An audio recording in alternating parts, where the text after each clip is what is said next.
that, oh, okay. Okay, we're gonna hit the go button. Ready to go. Jesse's not coming today.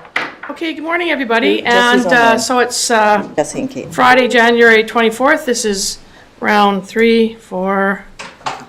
It's some round of budget discussions continuing on today. We have another full day ahead of us. So let's just dive right in just to acknowledge who's sort of here and who's not here. We have Councillors Woodward and Councillor Tate, both coming in remotely to today's meeting. Otherwise, we're all here and accounted for. We would like to acknowledge that the land on which we gather is the traditional territory of the Ktunaxa, the Silks, and the Sinixt people, and is home to the Métis and many diverse Aboriginal persons. We honor their connection to the land and rivers, and respect the importance of the environment to our strength as a community. I did not receive any late items from anyone, so if I could have an adoption of the agenda as presented, moved by Councillor Payne, seconded by Councillor Pinero. All those in favor, and that carries. If I could have a mover of the special meeting minutes of December the 6th. Or not. Councillor Lockenberg moves. Can I have a seconder? Seconded by Councillor Pinero. Any errors or omissions, councillors? Seeing none, all those in favor? Thank you, and that carries. Item number 6, a resolution closing the meeting to the public. It is the opinion of the council that the public interest requires that persons other than the members of council and staff and any approved audiences be excluded from this meeting, and that the meeting of council continue under section 91C and E on matters regarding the acquisition, disposition, or expropriation of lands, or improvements and labor relations or other employee relations. Can I have a mover? Moved by Councillor Lockenberg, seconded by Councillor Pinero. All those in favor, and that carries. Yeah. Okay, okay. The chief will just talk about what they've done in 2024 and the work plan for 2025. Okay. Thank you. If I could have a motion to reconvene and open, please. Moved by Councillor Pinero, seconded by Councillor Tate. All those in favor, and that carries. Okay, so we are on item 7 of the open agenda, operating capital budget. And we have joining us today the fire chief, Mr. Hebert, and we have the deputy CFO, Amy Mooney. So, welcome to both of you, and over to you. Thank you. So that's just a few slides on kind of what we do. I think we've had past presentation. Oh, do we need to share this somehow? Yeah, Sarah will get that going. I'll I've already got it up on this computer. Yeah. There we go.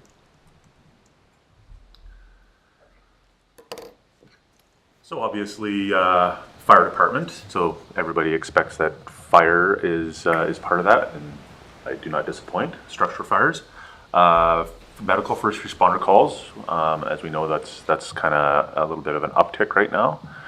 Hazardous material responses, auto extrication, and road rescue, which are two slightly different things, but they all involve extricating patients to the ambulance from vehicles. Rope rescue, 2 different types, high angle and low slope.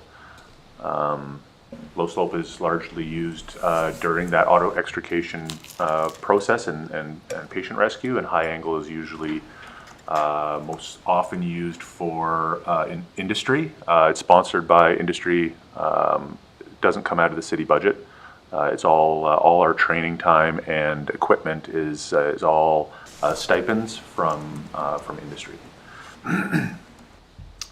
Fire prevention education is extremely important. Fire service is one of those unique ones that we try to put ourselves out of a job by reducing the amount of fires that we have. So that's obviously tongue-in-cheek. Yeah, fire prevention education. So education is largely going to schools and trying to breed that level of prevention knowledge early on. And then our fire prevention program kind of does that at a commercial building level and public interaction level.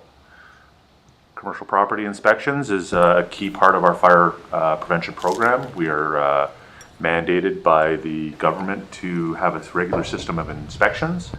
And so that power involves commercial property. We don't have power on private property, but the commercial property inspections is an important piece. BC Building Code, when they build a building, they take into consideration the fire safety systems of the building and ensure that they're installed while the building's being built. Once the building is being built, the Fire Safety Act and the fire departments take over to ensure that the systems that were installed in the building are up and running and are maintained by the building owner.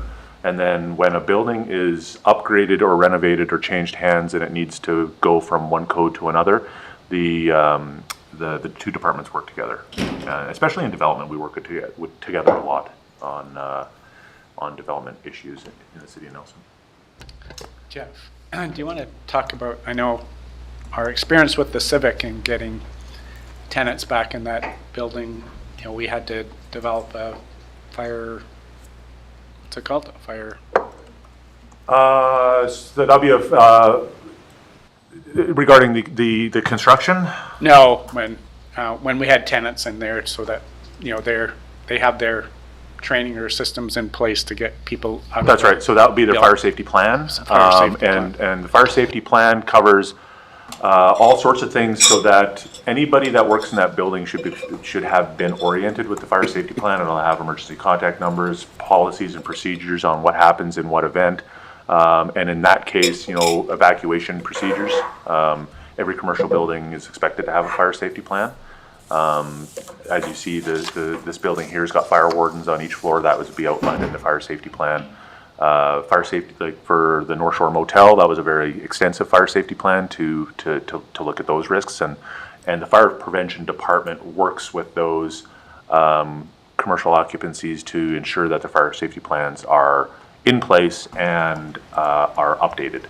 So, and really good engagement and education kind of it gets involved in those interchange conversations. New addition to the work that we do is the Fire Smart program, and then obviously the one below it, the wildfire risk reduction, is the work that we do largely grant funded or entirely grant funded under the Fire Smart umbrella. And so we have a grant funded Fire Smart position, Rob Leland. I'm sure a bunch of you have met him. He coordinates all the hazard assessments. The firefighters do the hazard assessments. Rob coordinates and works with the property owners. The crews do the assessments, and then depending on what their assessments indicate depends where they fall into our Fire Smart program and what funding is available to them. If you're a senior, we have a seniors program where we will actually, the grant actually will pay the costs of your mitigation. We also have grants if you're not a senior, then you can recover some of the costs up to a certain dollar value. This is $1,500 of the work that you've had contracted on your property to address these issues, or you can actually even apply your own time, and then it's all audited and there's certain, to make sure it's on the up and up, but it's wildly successful. And as well, the grant funding that we've gathered to do the wildfire mitigation efforts around the city since late 2000s, 2008, 2009 is when we started. And we've done hundreds and hundreds of hectares. This year we did 8 municipal parcels. So we keep hearing from the public, I'm fire smarting my property, I'm fire smarting my property, what's the city doing with theirs? So we have had all city property assessed for their risk, and we're creating maps, dashboards that will target where our highest risks are with those properties, and we're mitigating them. We've been doing this so long, we're actually retreating some properties, like above the cemetery we retreated, Art Gibbon Park we retreated, we're going to be retreating Prince Philip Park, because there's been a lot of public requests for that one. And then all along the rail to trail, I mean, it's an extensive program, very worthwhile. The emergency management piece, it has also become the responsibility on the municipal government to look at emergency management. That portfolio has changed with the new EDMA, where all your emergency management efforts have to include the 4 pillars of emergency management, including recovery. So it's basically doubled or tripled the workload and updating all our plans. And so a large amount of the emergency management program is also grant funded. Any additions or upgrades in our workspace, grant funded. Any reports, a lot of our reports that are too large for our staff to handle, we can get grant funding for consultants to do it. Currently, the one that we're going to have done, and we got grant approval for it, I think it was like about $98,000. In order to apply for grants to upgrade community buildings for heat events and other disaster resiliency, you needed to have an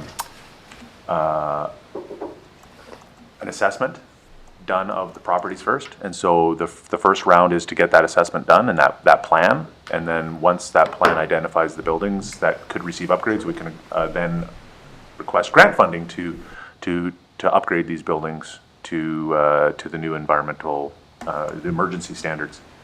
So that's exciting. Councillor Payne?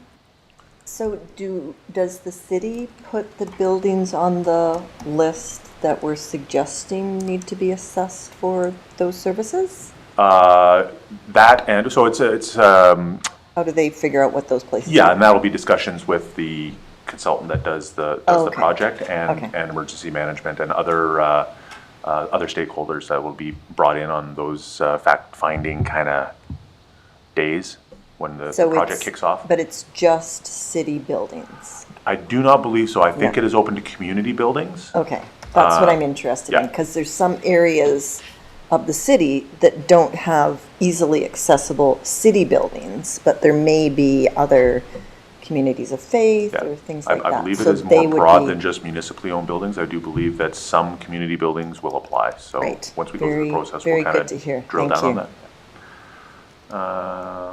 So EOC operations and readiness, that kind of leads in from that emergency management piece. That is the really important work that Steph does to make sure that we have enough operational staff that are trained in the key positions and to operate into the EOC. And Steph's been working on a schedule so that we know who's available. You know, it's there's a bunch of points of failure. If somebody doesn't tell us that they're going away on holidays and when we don't update the spreadsheet, we might think that we have more capacity than we do. But it's a work in progress, and working towards having more complete coverage. Yeah, lots of work, lots of training. Confined space rescue. That is we do that with contractors that come into the city to do some city work, as well as our sewage treatment plant, Public Works, when they have identified confined spaces. So we're on standby for those crews, and that work is highly integrated into the low slope and high angle rescue programs because it often involves rope work. Surface water rescue is something that we've always been tasked with, but never had the ability.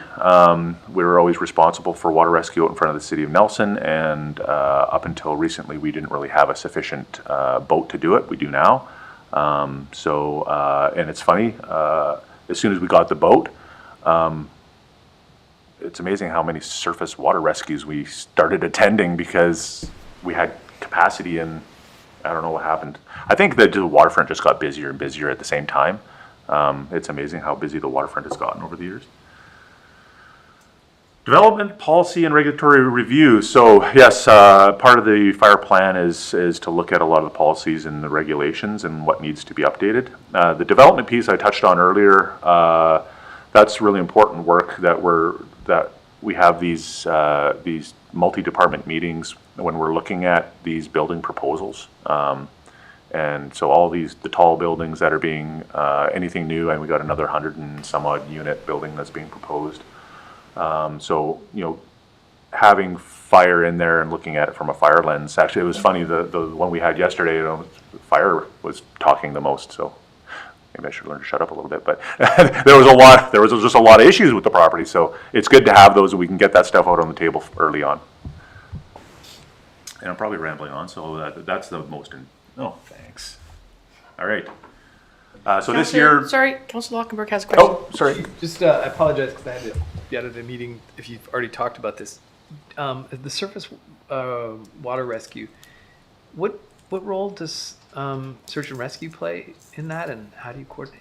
Search and rescue has capacity. They also have a boat. They're responsible for, well, they're volunteer based. Yeah. So, but they're responsible for basically the whole Kootenay region. Yeah. And our responsibility is just for out in front. And we've worked together in the past. They do recovery. It's a little bit different work. A lot of the water rescue stuff, you have to respond quickly. Like a person can't stand treading water for a long period of time. Search and rescue can take some time to mobilize. 30 minutes on a good day, half hour to hour and a half on a bad day. We can get there in minutes.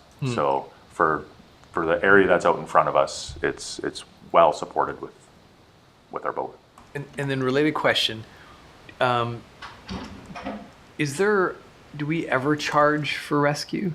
Is that a thing that we do? We don't. We've never really charged. We've enforced our bylaw and charged people that way. But for rescue and fire services, no, we've never charged for that sort of thing. Is there any precedent for charging for rescue? I think the hesitation on doing that is once you start involving, say, a financial penalty, people might not call, and then so they're at a time when they're in need, and then now they're faced with doing a risk-benefit analysis. Yeah. What's this going to do? How expensive is this going to be? Right. And then they perish, or something negative happens. So I think there's a problem with that model. Yeah. And I guess somebody else could call.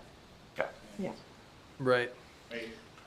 Most often it is somebody else calling that says, I see a paddleboarder that is in distress. I see a kayaker that's in distress. That sort of thing. Now, we try not to rescue boats that are adrift if we had to, because it was gonna, there was gonna be an impending accident. That would possibly be something that we would try to recover our costs on.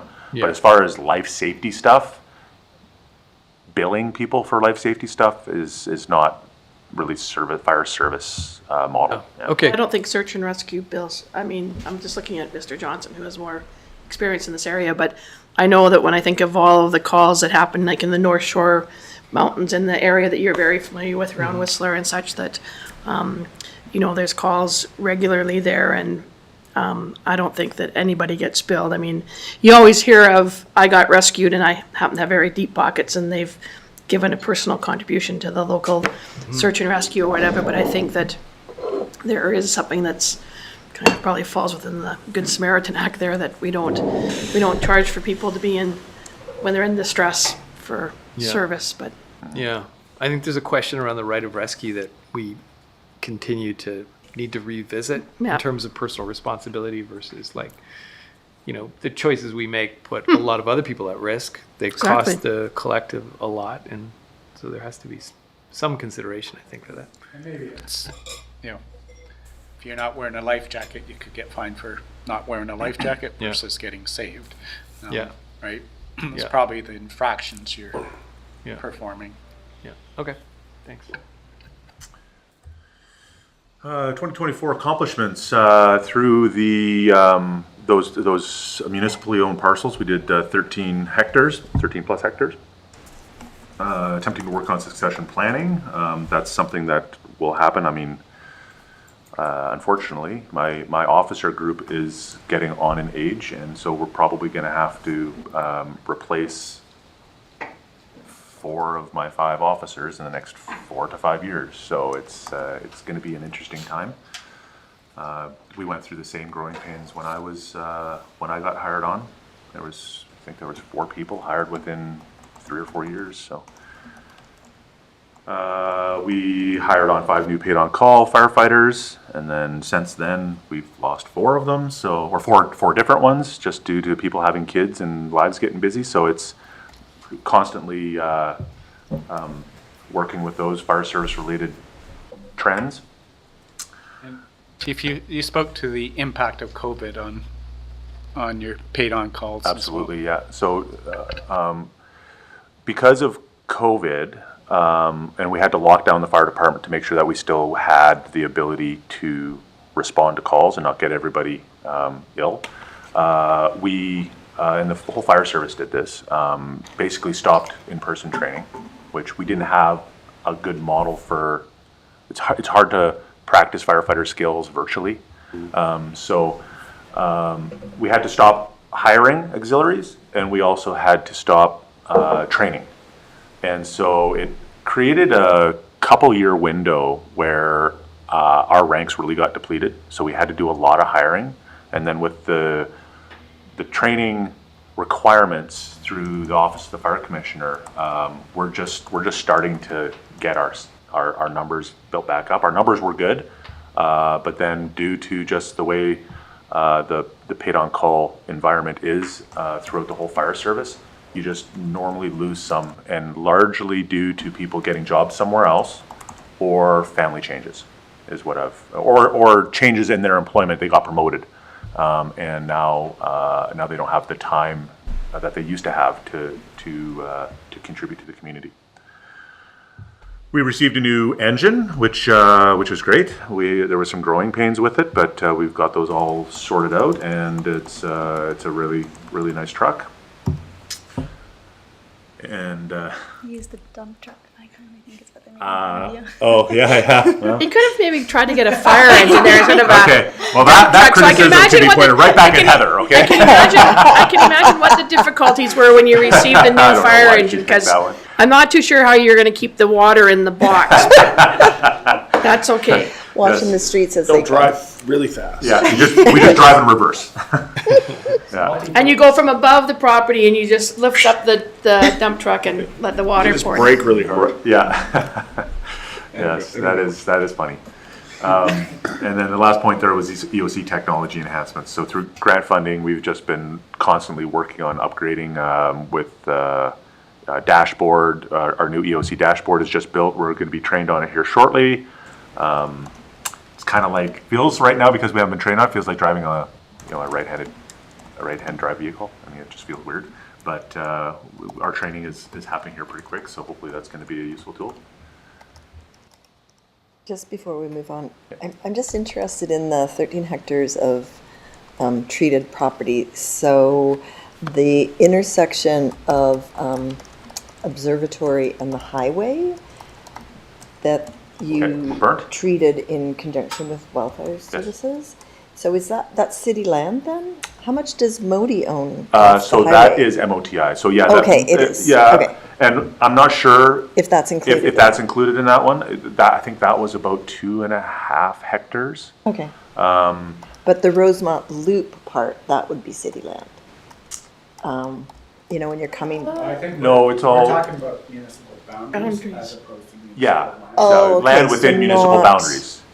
Okay, Yeah. so not doing the controlled burns then, that's not considered in this treating municipal lands? I would have to look and Okay, just and get that interested, breakdown. because- It could very well be Yeah, we're Yeah. looking at how much do we treat within municipal boundaries. whether municipal it's- boundaries.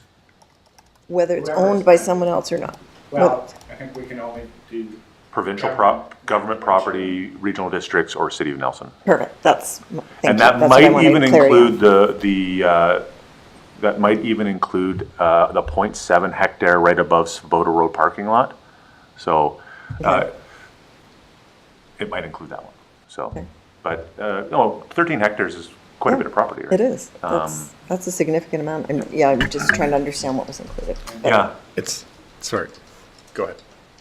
Answer the grants, is it 2 kilometers or something? 1 kilometer, the 1 kilometer WUI is where we can apply the grant funding to. And so, Okay. And I would just say that the Fire Smart coordinator, Rob, works closely with the RDCK, which has treated, it's got to be getting into the hundreds of hectares all around sort of catcher's mitt is the way that we always refer to it around the community. So very successful on that broader scale wildfire fuel treatment. And that's typically where you'd see those burns, either, prepping and burning the whole block or piling and burning at that point. And how far, like what sort of percentage do we have targeted? Like how far along that trail are we? Is that going to come up later in the it will not. targets for this year? No. I'm just trying to understand what that represents. It is a fair amount of size, but how much Yes. more is left to do that we need So to? if you take a look at the area above Nelson, there's all the work on Sellis Creek that's been done between the regional district and Kolesnikoff Lumber, and Finesse was the funder for that. That is a large fuel break for the city of Nelson. A lot of work has been done in West Arm Park through BC Parks between our 5-mile water intake and Anderson Creek. A lot of stuff has been done there. The gap across the top there is the Anderson Creek timber property because it's privately owned, and we don't have a mechanism to action that. But we're always looking at ways to break down that and open up doors. It just hasn't been an opportunity yet. If you look above the golf course, there is, well, not only is the golf course a wonderful fire break, they've increased the size of the golf course, but there is a hand treatment that you will probably not be able to tell visually from one side of the valley to the other, but there are treatment units in there by the wildfire risk reduction crew at the 4-mile office. And that work at the above Foreign Road is happening quite soon. Actually, I think they were anticipating it might start in 2025, so we might see that work happening over there. So we are working on the perimeter of the city. There's to make a larger project above the cemetery, there's water issues, slope stability issues, and licensee issues there, and so we're just continuing to break down that and kind of treat each area differently, because some ecosystems are really good fuel breaks, very low ability for the fire to get from the ground to the canopy, and it just needs a hand treatment on the low end, and some areas need to be opened up to interrupt that fuel source. And so that's what they did on the Kolesnikoff side. But if you take a look at Art Gibbon Park, it's got that beautiful canopy, but you walk in there and there's nothing to burn. Yep. So we treat everyone different depending on where it is in the ecosystem. Okay, And- so it sounds like we're doing a pretty aggressive collaborative effort to protect Absolutely. Nelson from And wildfire. involving in BC Wildfire, we're working on doing regular interagency training events. So in the event that something happens, it's not the first day that we've bump knuckles and be like, hey, how's it going? So we've already trained in 2024. We trained twice with BC Wildfire on both of our burns. So yeah, we just look at doing more of that stuff and continue on with a aggressive Fire Smart program. Yep, no, I think it's really exciting, and I think that the community, as you say, is engaging with the Fire Smart program.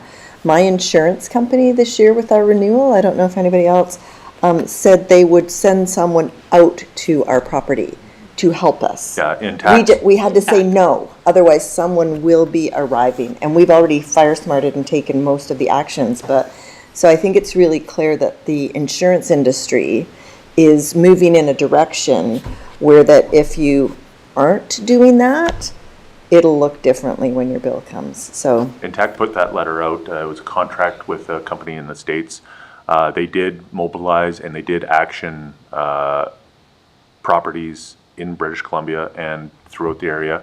It was a little bit weird because how do you insert them into BC Wildfires Incident Command System? So there's a little bit of a feeling out period there. I mean, it's all work that has to get done, and so if you have a fire within 5 kilometer radius, I believe it is your house, then there's this option for them to come and do that. And so, yeah. Yeah. And I shared that, when I got that information last year, I shared that with, I think with you, Chief, and you, Yeah. so. And then I ended up getting my own letter too, and then Yeah. eventually they all kind of trickled in. Anybody that had a property with intact insurance, I think, probably got one. So. I imagine that other insurers will be picking up the, Mine's with another insurer. Yeah, there's other programs, I know, cooperators, which is Yeah, really big throughout the cooperators, yeah. Okanagan. They're starting to, or they were, I don't know where they're at now, but offer like a percentage discount for people that have gone through the Fire Smart home assessments and done that work. So, there's starting to be those benefits. Things like LA, and I think Mayor kind of referred to it on previous Tuesday. There's this thing in emergency management called the window of opportunity. So after a big event, there's a window of opportunity where there's a lot of change and opportunity for change. And you kind of have to hit that because it does eventually close as memories fade or another, big news story sort of takes over. So I think we'll see from the LA thing more of these initiatives from the insurers trying to protect their investments, right?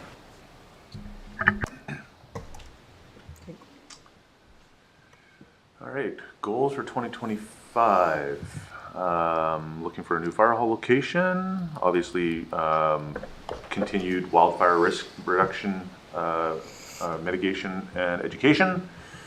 Continue to ready our city staff for EOC. Accelerated paid on call training to move them through the 4 levels of firefighter training and get them fully trained. And we got some wildfire mitigation projects that involves GIS mapping of we call it the one map to rule them all, kind of like the Lord of the Rings reference, right? And so that's been a really big gap in our mitigation efforts, is because it's been happening since 2009, and this consultant does this, and this funder does this, and this person over here does that. And it's really hard to bring it all together in something that's accessible. The information is accessible, so we're having this built, and the RDCK is also having something built. So the consultant is working on both. It was our idea first, okay? But it caught on. Now everybody wants this tool. So and being that it's a grant funded tool, it's open for anybody to copy. So that is going to be a really exciting project. So that it's going to help streamline our process. Yeah, where are we at? Oh, this is Amy can start talking now. Yeah, Sorry. thanks, Jeff. Chit chat. Sorry, just one thing before we go on. Will you be putting residential fire-smarted properties on that map? Is that of any value? Not really? Just interested. I'd love to know who in my neighborhood that I can go and find the other people, but I don't believe they would be. it makes sense. I'll just start knocking on doors. I don't think my neighbor next door, and they're the only one I'm really nervous about. One of the hesitations is because it's a public document. Yeah, If an I hear insurance ya. company was to get a hold of it, and they're like, It went through here and out here quickly. It didn't have a lot of filter on it. right. All right, so in 2025, we see an increase in our sale of service due to the RDCK service agreement for fire services. We also see an increase in grants related to the UBCM grants Jeff talked about earlier today, with lots of work that they're doing in the department. Those obviously have offsetting expenses in supplies and services, as well as the salary and benefits. The increase in salary and benefits for operating is a mix of those grant-funded projects, the collective agreement that was negotiated last year, so there was a little bit of a catch-up from previous years, and then the supplies and services increase of equipment charges for those new vehicles. We had kind of had a plan to slowly increase that charge out before we buy the new ladder truck, and that's offset with some one-time grant-funded training that we had last year. And I'll let Jeff talk about some new capital projects he's got lined up. Yeah, so the amount there that you have for master plan, that's just order of magnitude inserted there, and obviously that could change depending on what the expected cost savings in some of our overtime budgets would indicate. And then the capital stuff there, I can go over those real quick. One project that, with Chief McCharles's support, I've been working on for a number of years is to standardize our 2 engines.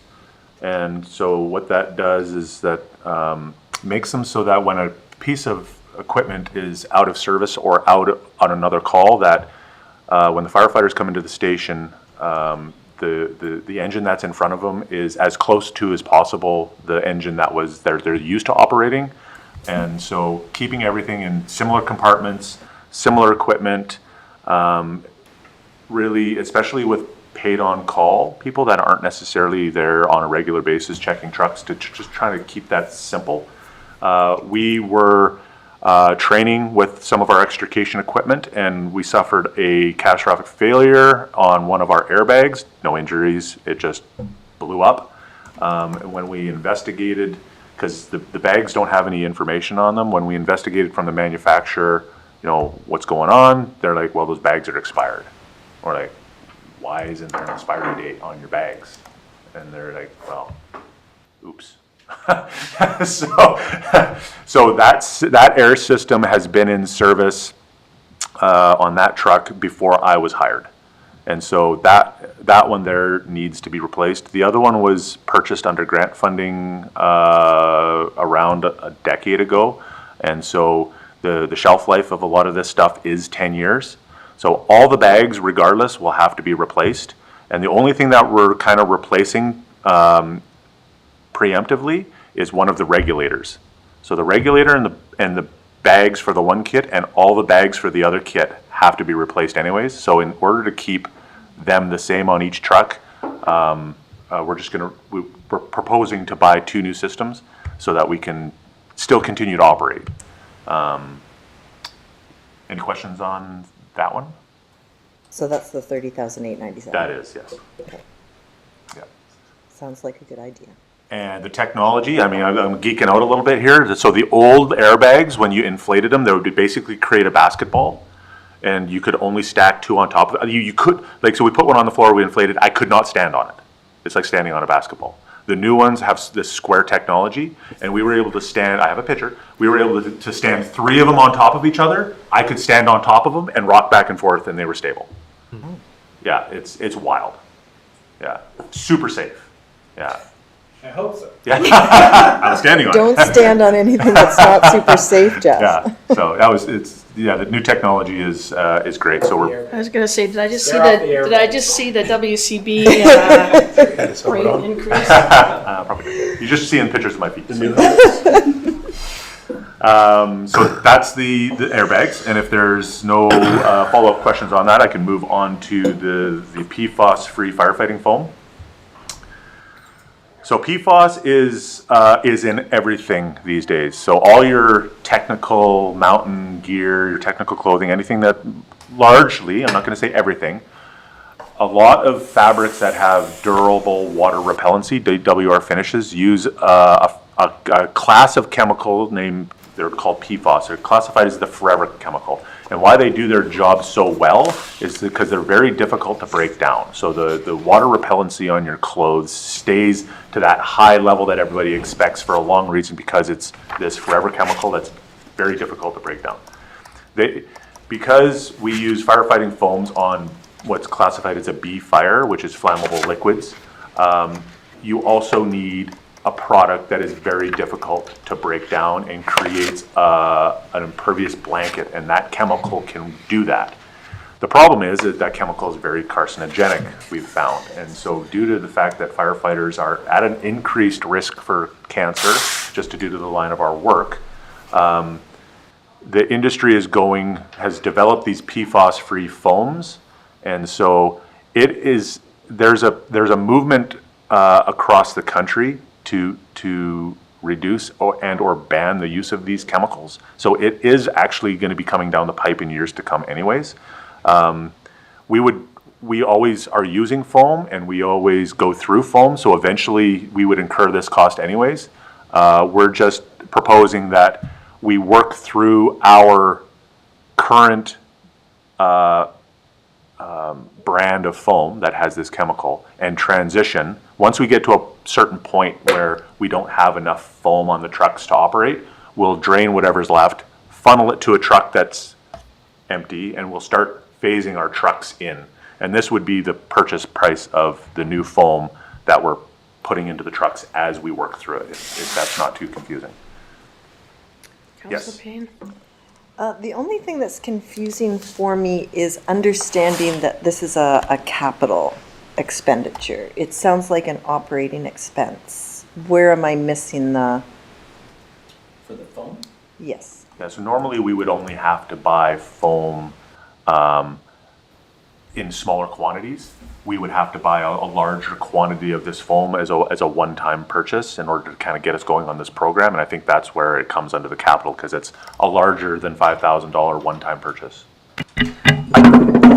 Because if I decided that, let's just pick, toilet tissue was on sale and I wanted to stock up for the next year instead of buy it every month, it would still be a household expense. It wouldn't be a capital expense. So Yeah, or you put it in your inventory and you draw from your toilet paper inventory.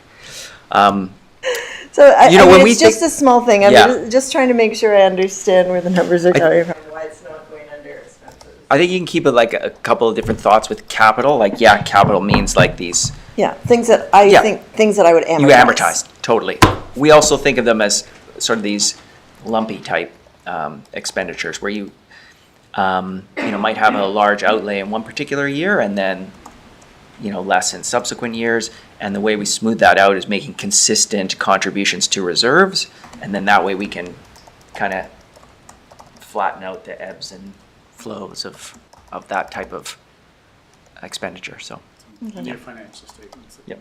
we're not going to amortize the foam. Yeah. Yeah, that's, I'm not gonna From amortize this. an accounting Yeah. point of view, it'll ultimately get expensed in the year. From a budgetary piece, it's just a funding source, not being operating, because it's not an ongoing operating, it's a one. How long does that much foam last? $12,000 for the foam? I can't That's- imagine it lasts that more would than a be year, enough does it? That would be enough to fill the current trucks that carry foam and have about 8 pails in reserve. So when we have a big fire, we don't have to have a 2-week delay getting foam back in the station. So a small reserve, 4 to 6 pails, I can't remember exactly, and enough foam to put it back in the trucks. Yeah, so. Okay, and obviously with the objective of putting yourself out of business by not having to put out any fires, but how long would that normally last? Is it gonna last a couple of years, is what I'm saying? Yes. 'Cause- okay, that's what I want to understand. So it is a. Yeah, gonna last and they're, multi-years, we've I'm always sure. bought foam out of our operating, Yeah. but it's half a dozen pails here and all Okay. that sort of stuff, but Okay. Can you just say that word? PFAS? What- PFAS. But how do you, I'm Oh, looking I at the cannot word say that here. word. That is Okay. polyfluoroalcohol something or others. Okay, Yeah. I was just interested. Oh, God. Wow, they put a lot of syllables in that. Tried Thank many you. times. Yeah. PFAS, got it. PFAS. And then the next one is, it's just grant-funded equipment training. So through UBCM, there's a career and composite firefighter training grant. And so we're applying for that grant, and it is, because we have a bunch of gear that's expiring. So instead of incurring those costs, we can have them grant-funded. We should have heard back, but talking to my partners in the fire industry, nobody's heard back on the grant yet, even though they were supposed to tell us by the 18th whether we got it. So I'm hoping that we got it, because there's about 16 helmets and, can't remember, 6 or 8 sets of turnout gear for the paid on call, and I think there was some other protective equipment, but it's all protective equipment that we would normally have to buy out of our operating budget, but because there's such a large amount expiring. And with the turnover in the auxiliary department, unfortunately, not everybody's the same size. and turnout gear has to fit a certain way or it's not certified. And so when you have a person that, you know, has been on your department for 4 years, you just bought them brand new gear, then they're like, I just had 2 kids, I'm gonna resign, and the guy's 6'5" and 250 pounds, and the person that you just hired is 5'6" and 150 pounds, his gear doesn't fit. So unfortunately, yeah, it's a challenge. So can I just ask in terms of the turnout gear, we know that there's this movement afoot and, you know, some jurisdictions in the province have, shall we say, very deep pockets, which we don't have here in the city of Nelson. In terms of getting the PFSA free turnout gear, are we looking at that when we're replacing gear on a person by person basis? And did I not hear that there was some funding, or did I just dream that, councillors who are maybe in the room at UBCM, that there was that motion that went forward that the provincial government should be looking at funding for gear? The replacement of the PFAS gear? I haven't seen it, but I'm intrigued. So I've talked with. I'll ask Mr. Sherling again when I see him Right. next month, because I know that your organization was in the room when that motion came forward. It came forward on the last day at UBCM, now that I think about it. Yeah, so everything that we've been buying, so we had some grant-funded, dual-certified wildland technical rescue gear that we bought last year, and we ensured that that was PFAS-free. I've talked with the suppliers of the majority of our gear is from a company called Inatex. They've told us that their outer shell has been PFAS-free for years. Their inner vapor barrier was not, and so you can order the gear with a new vapor barrier called Steader Clear that is PFAS-free, and it's like $100 difference. So my department seems satisfied that as long as we replace them, it's very low risk of contamination because it's a vapor barrier. It's actually in between multiple layers of fabric, so it doesn't actually come in contact with the skin. But you know, if sweat was to migrate to and from the vapor barrier and collect that PFAS, and you know, there's still a risk. But we do have a plan moving forward to only get the PFAS-free gear. Okay, and you'll keep your eye on the prize for the grants or the grant, yeah, for sure. the government that has no money to cough up some money for proper gear. Councillor Payne? So this question is just more for finance. So when we look at that equipment being funded by a grant that we hopefully will hear positively about shortly, is that included in the $208,000 of, okay, so they sort of just net themselves out, but it is something that where we not to get the grant, we would still need to move forward with.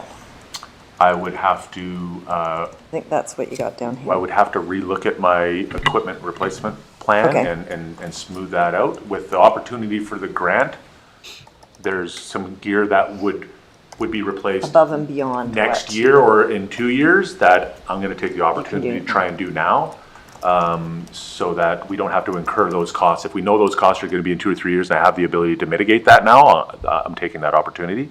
So yeah, I'll have to wiggle and shave some things around, but. And Yeah. the rest It's- of the granting funding is the wild, The Fire Smart. Fire Smart, thank you, Fire Smart position, and are there other things? I'm sure there's a few other things in there as well that I remember different things going through. Okay. There can be a challenge because Heather is so prolific at Yes. at applying for grants, and they're always 100%. That you know, you might be a little higher on the expenses and the grants, but they always match up. So yeah, if you don't get the grant, you don't do some of the Fire Smart work. With the equipment, the way it's budgeted is grant funding, and the equipment, if we don't get the grant, then that's a conversation we'll have to have of like, how do we try and make this work with what we have? Yeah.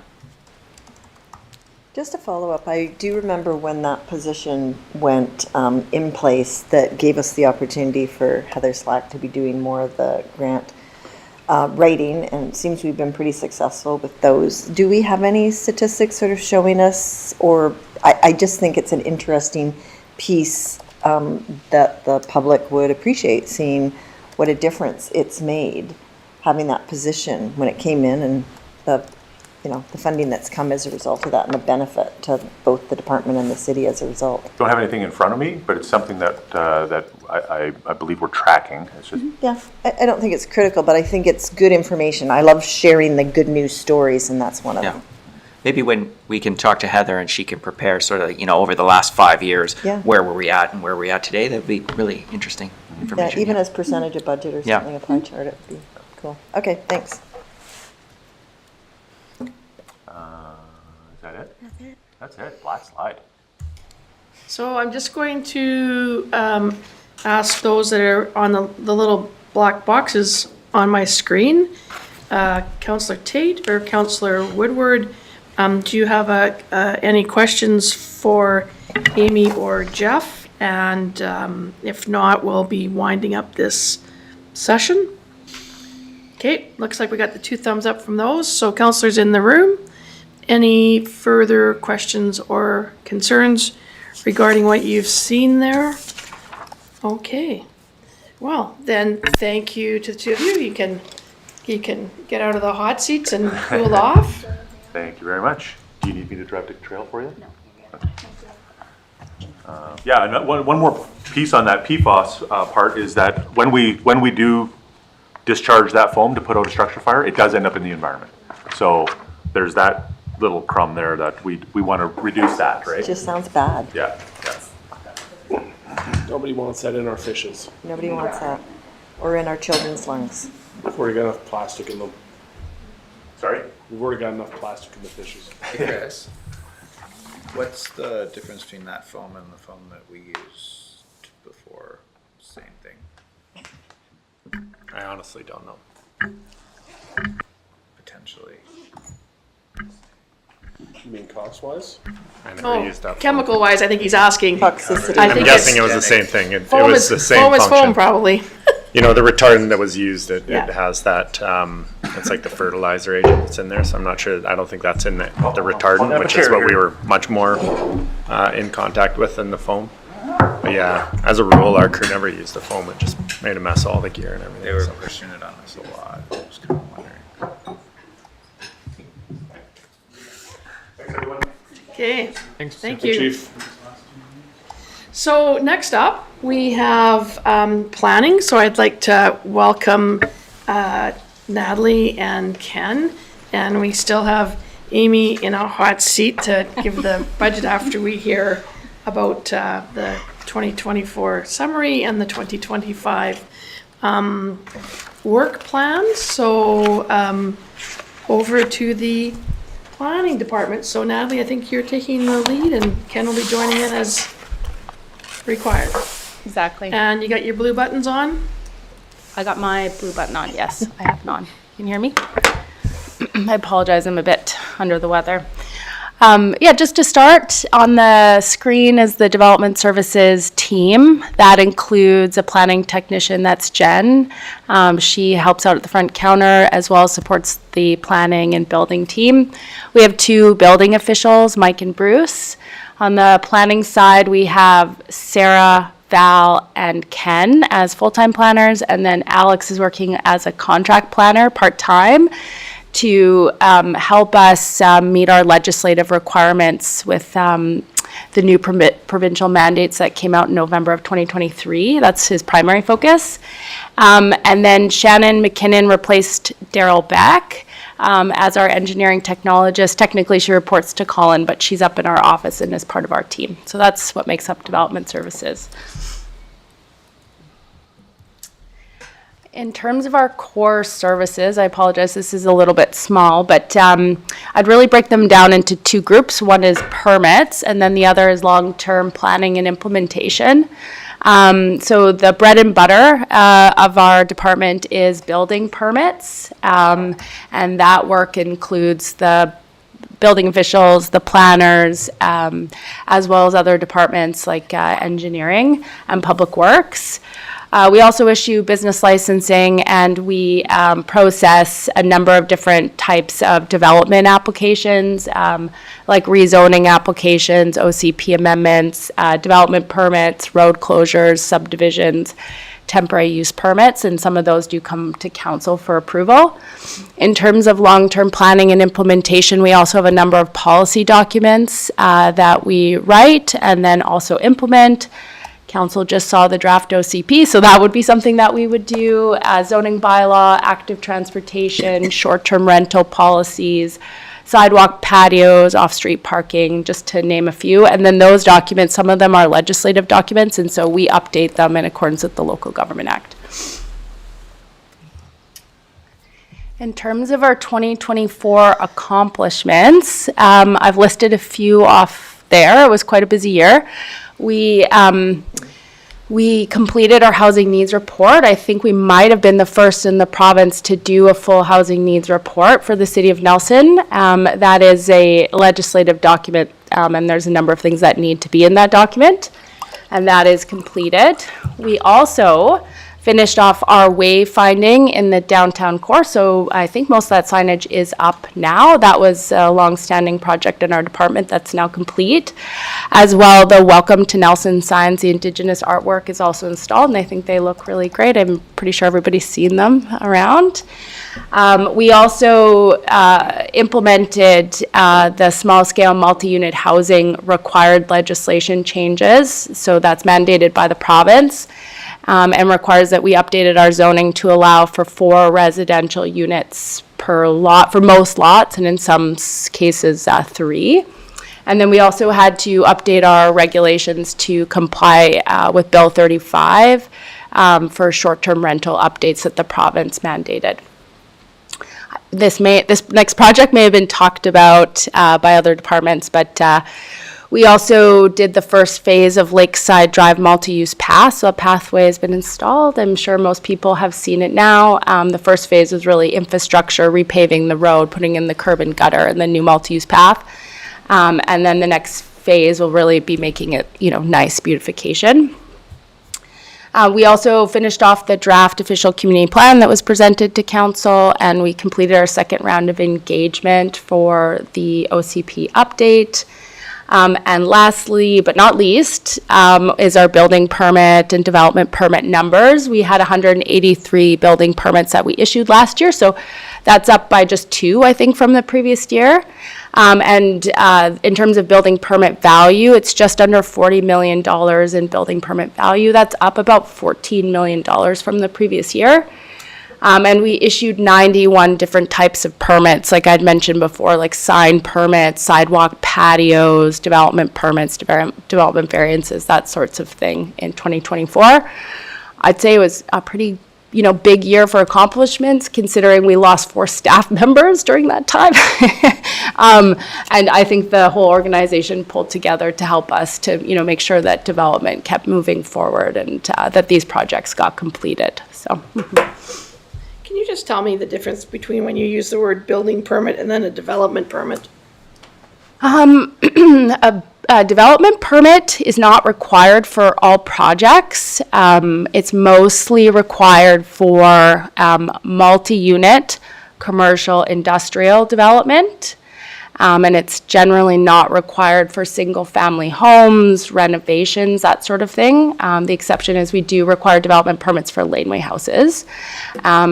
Development permits are a legislative tool, and you can only use them in certain cases. And we also, we issue a number of different types. We issue them for signs as well, development permits. A building permit can be for any kind of construction. So that one number isn't reflected in the other. Those are 2 standalone numbers. They sometimes are related and they sometimes are not. Okay. So it depends what type of application. For a sign permit, we just refer it to the building department, but we generally don't issue another building permit for a sign permit. But for all the big developments, you'll see they'll have both a development permit and a building permit at some point. Okay, so there could be overlap between the 183 number and the 91 number. There often is overlap, but not always. Thank you. So, yeah. Councilor Lockenberg. This is probably a question for Chris. Given the $40 million in additional property value, or potentially increase in value that exists now, how are we communicating that or representing that in terms of the tax assessment? So, in other words, I don't know what our gross property assessment is across the community, but let's say it's, for sake of numbers, let's say it's $1 billion.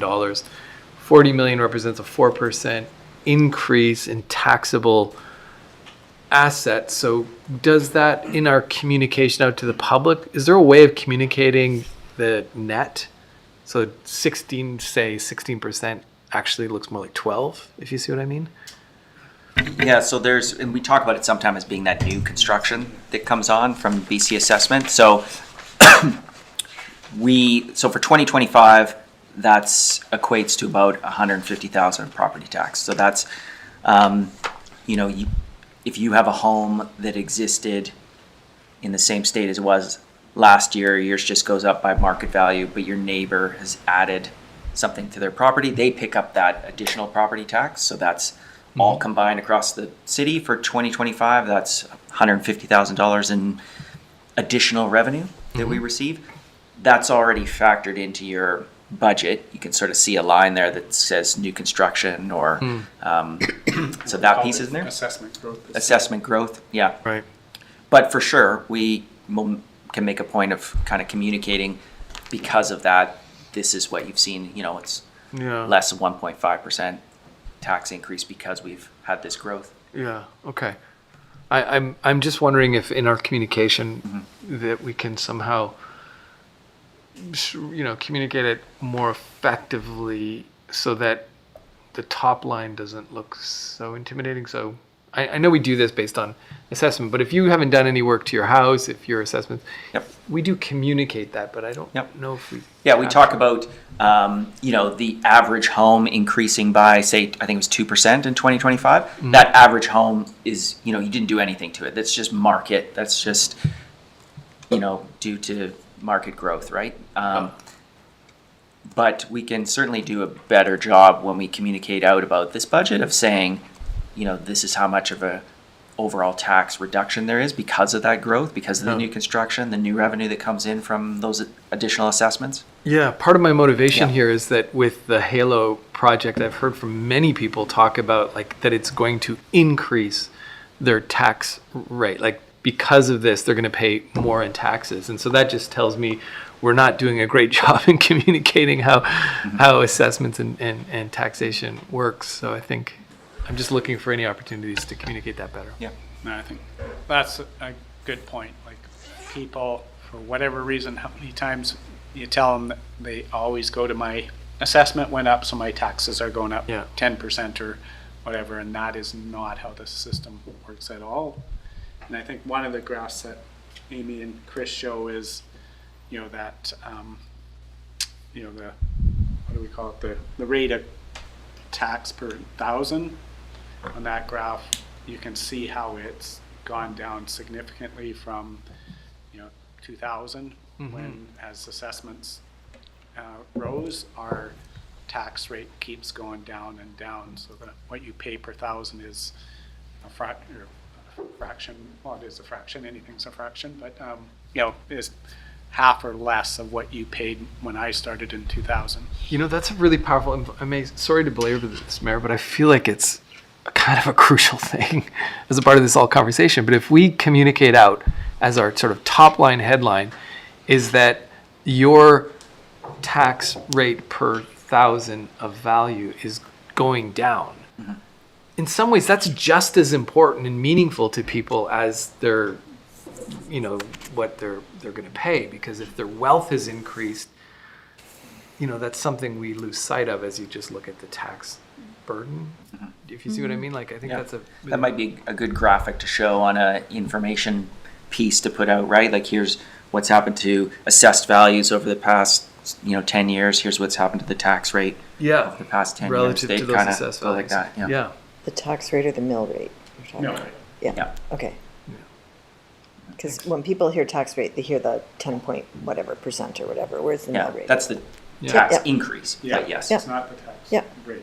Yeah. Which is, again, we're probably not, we interchange these terms, but, it's the increase in the mill rate or the tax rate.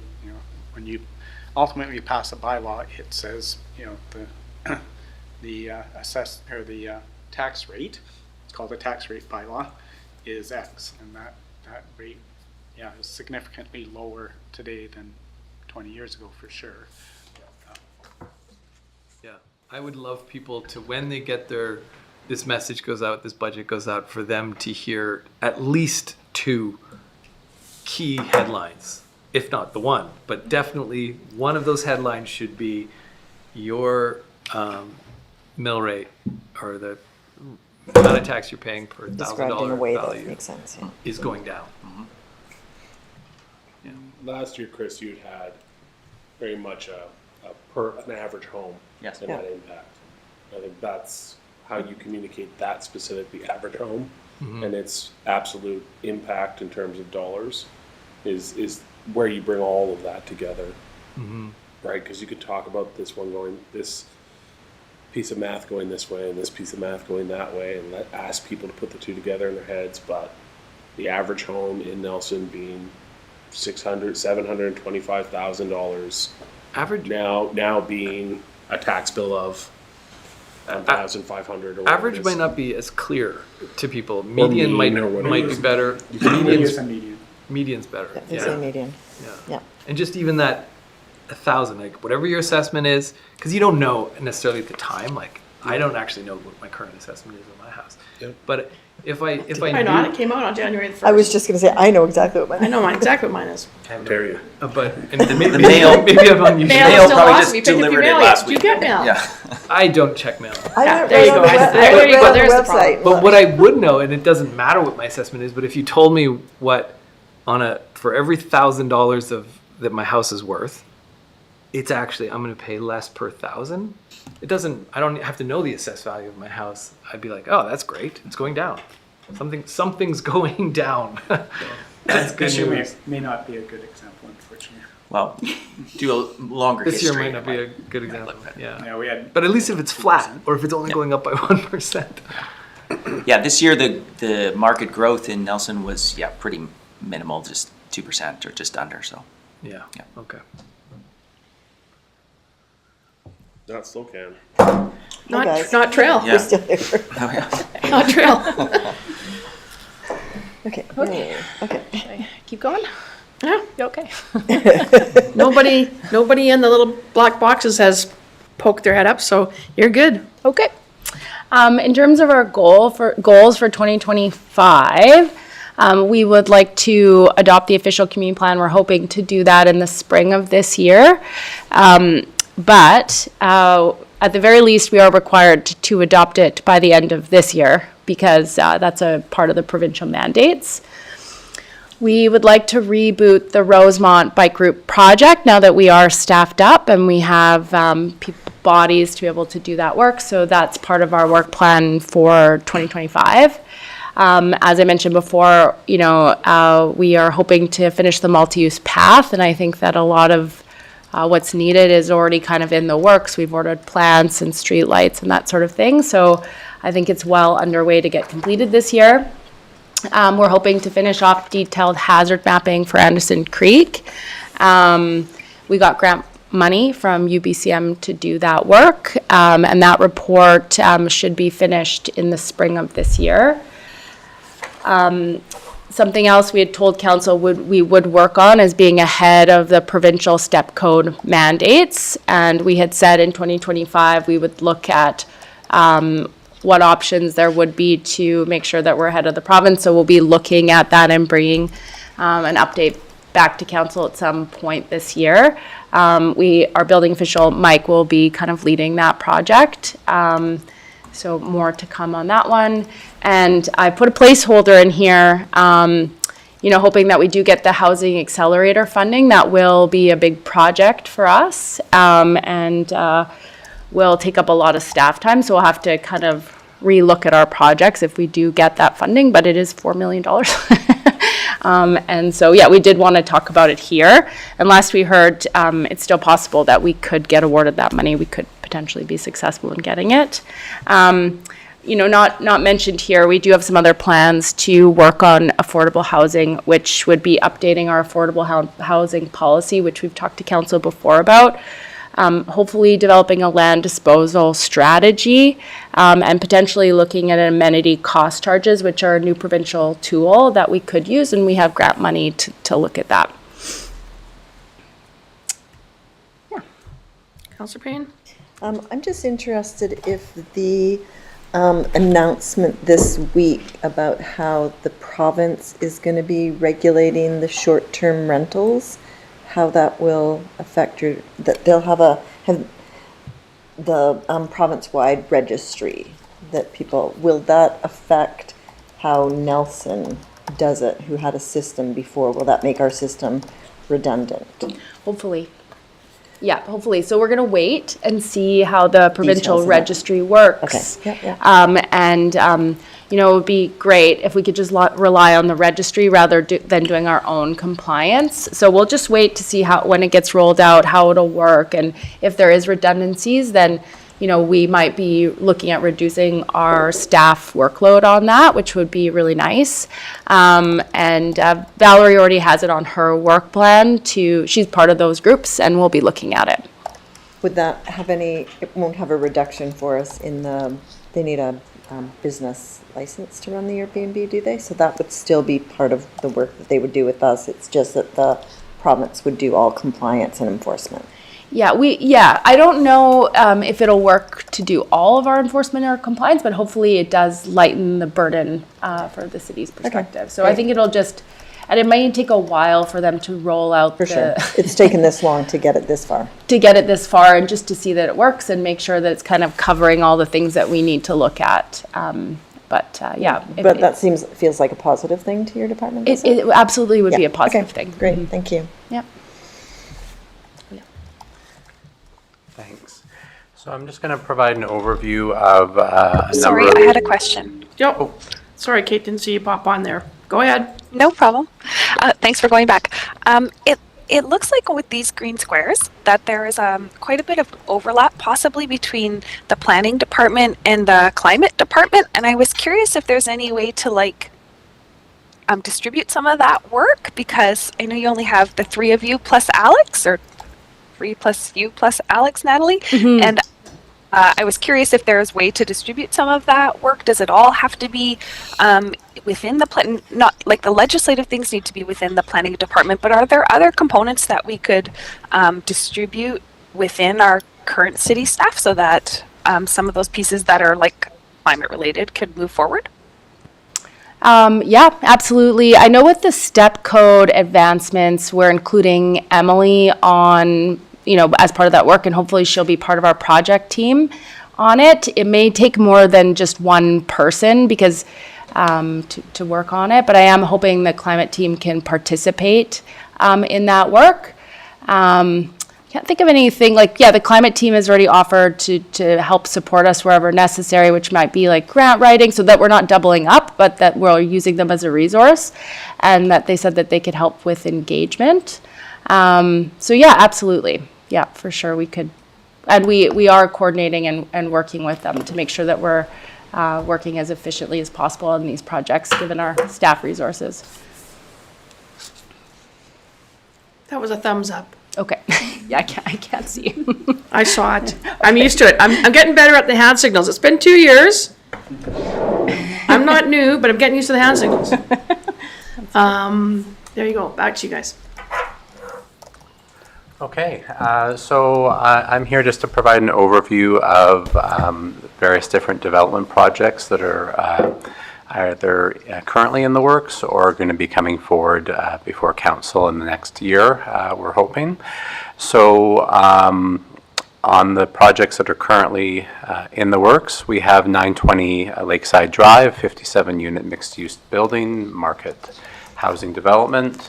We have the BC Builds project at the end of Baker Street. That's another 55-unit rental apartment building. We also have the ongoing renovations to the North Shore Inn for supportive housing, as well as 43 units of supportive housing at 45 Government Road. As well, we have 2 major rezonings at the moment, the 818 to 824 Front Street, 50-unit mixed-use building with affordable housing component. as well as 1306 and 1308 Fell Street, another 48 units of affordable housing. As well, with our discussions with the development community through our pre-application review process, we may have a number of other significant rezonings coming forward, including potentially over 100 units of market rental housing, which is very exciting. Lots and lots of housing is being built, and we're going to continue seeing, I think, a lot more rezonings than we've historically seen in the past. As well, there's the ongoing work related to the land swap on Trevor Street, which does have a housing component as well. And I believe it's going to be in the neighborhood of 20 lots up on Trevor Street.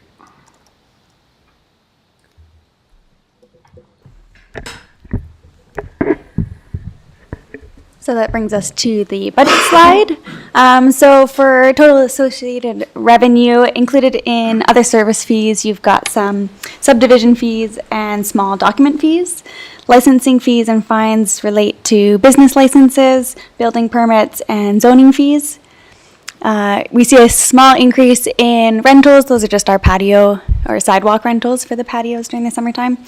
We didn't update the budget last year, so this is just kind of reflecting that increase in parking fees.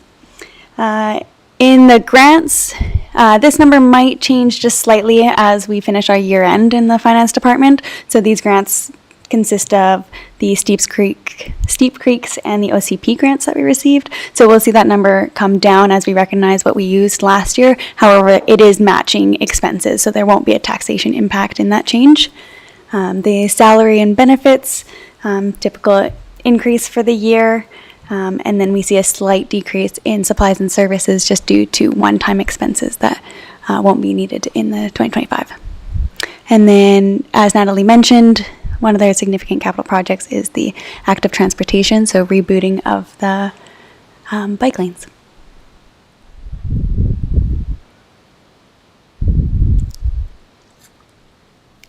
Wow. Oh no, here it comes. Councillor Payne, get that hand up. So close.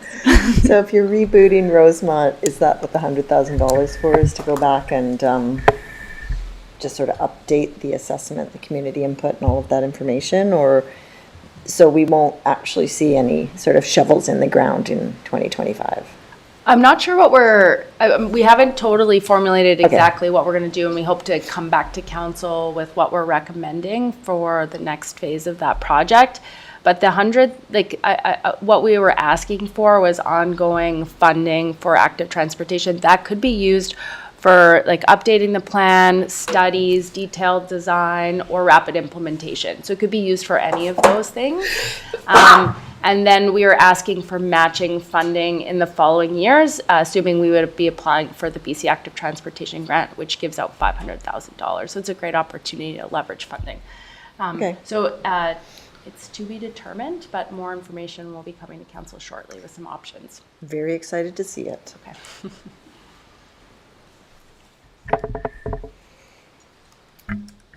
Okay, I'm going up the black boxes. Councillor Tate, Councillor Woodward, any questions before we adjourn for, we have to adjourn for lunch now.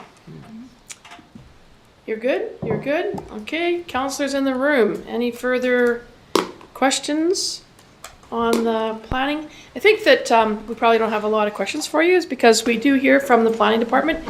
You are one of the drivers of source of income for the city of Nelson, and it's not it's not lost on me, and I'm sure it's not lost on council, is that we want to make sure that your department is fully up to speed and running, and that you've got enough staff in place, because you do generate income, which that then does eventually decrease the tax roll at the other end. So your work is valued in many ways, and like I say, you're always coming in because of the fact that the work you do is dynamic. So we've got to do the rezonings, we've got to do the OCP, and so yeah, we get our questions answered quite regularly along the way. So thank you again for your time, and we'll look for the next iteration. I know that the OCP working group is meeting next week or weekend.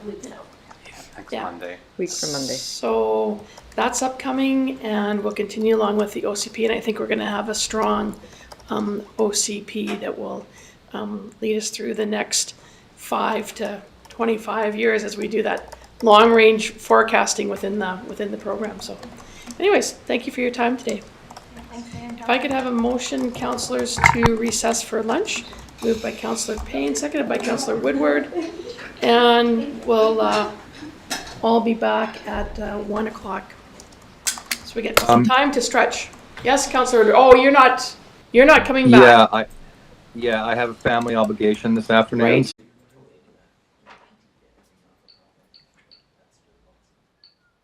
If I could have a motion to reconvene, and then we're just going into camera right away anyways, right? Yeah. We're going in camera again? Yes. But we need to. If I could have a motion to reconvene, moved by Councillor Payne, can I have a seconder? Councillor Pinero, all those in favor? Okay. Oh, Kate's here. And then, hi Kate. Okay, and so.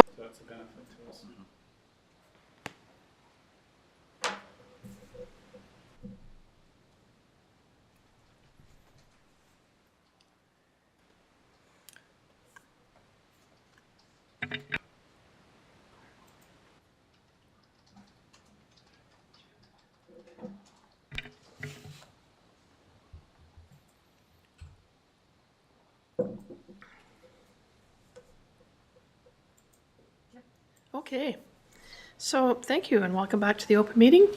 And at this point, we are going to hear from Scott Spencer, our manager of Hydro, regarding business case for health and safety coordinator position here at the City of Nelson.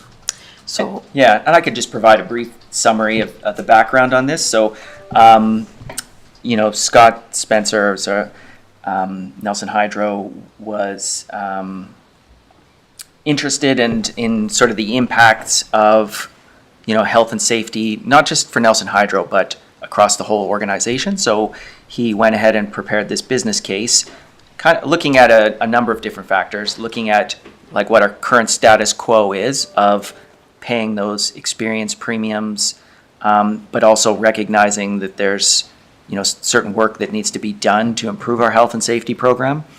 And so what would be the options for that? Either contracting out to a third party, bringing someone in-house, and sort of looking at those three options to see, financially what the impact would be of accomplishing the goals of, obviously creating a safer and healthier environment for our employees, and also financially of trying to bring down those experience premiums so that we can keep our overhead rates at a, average rate across similar municipalities.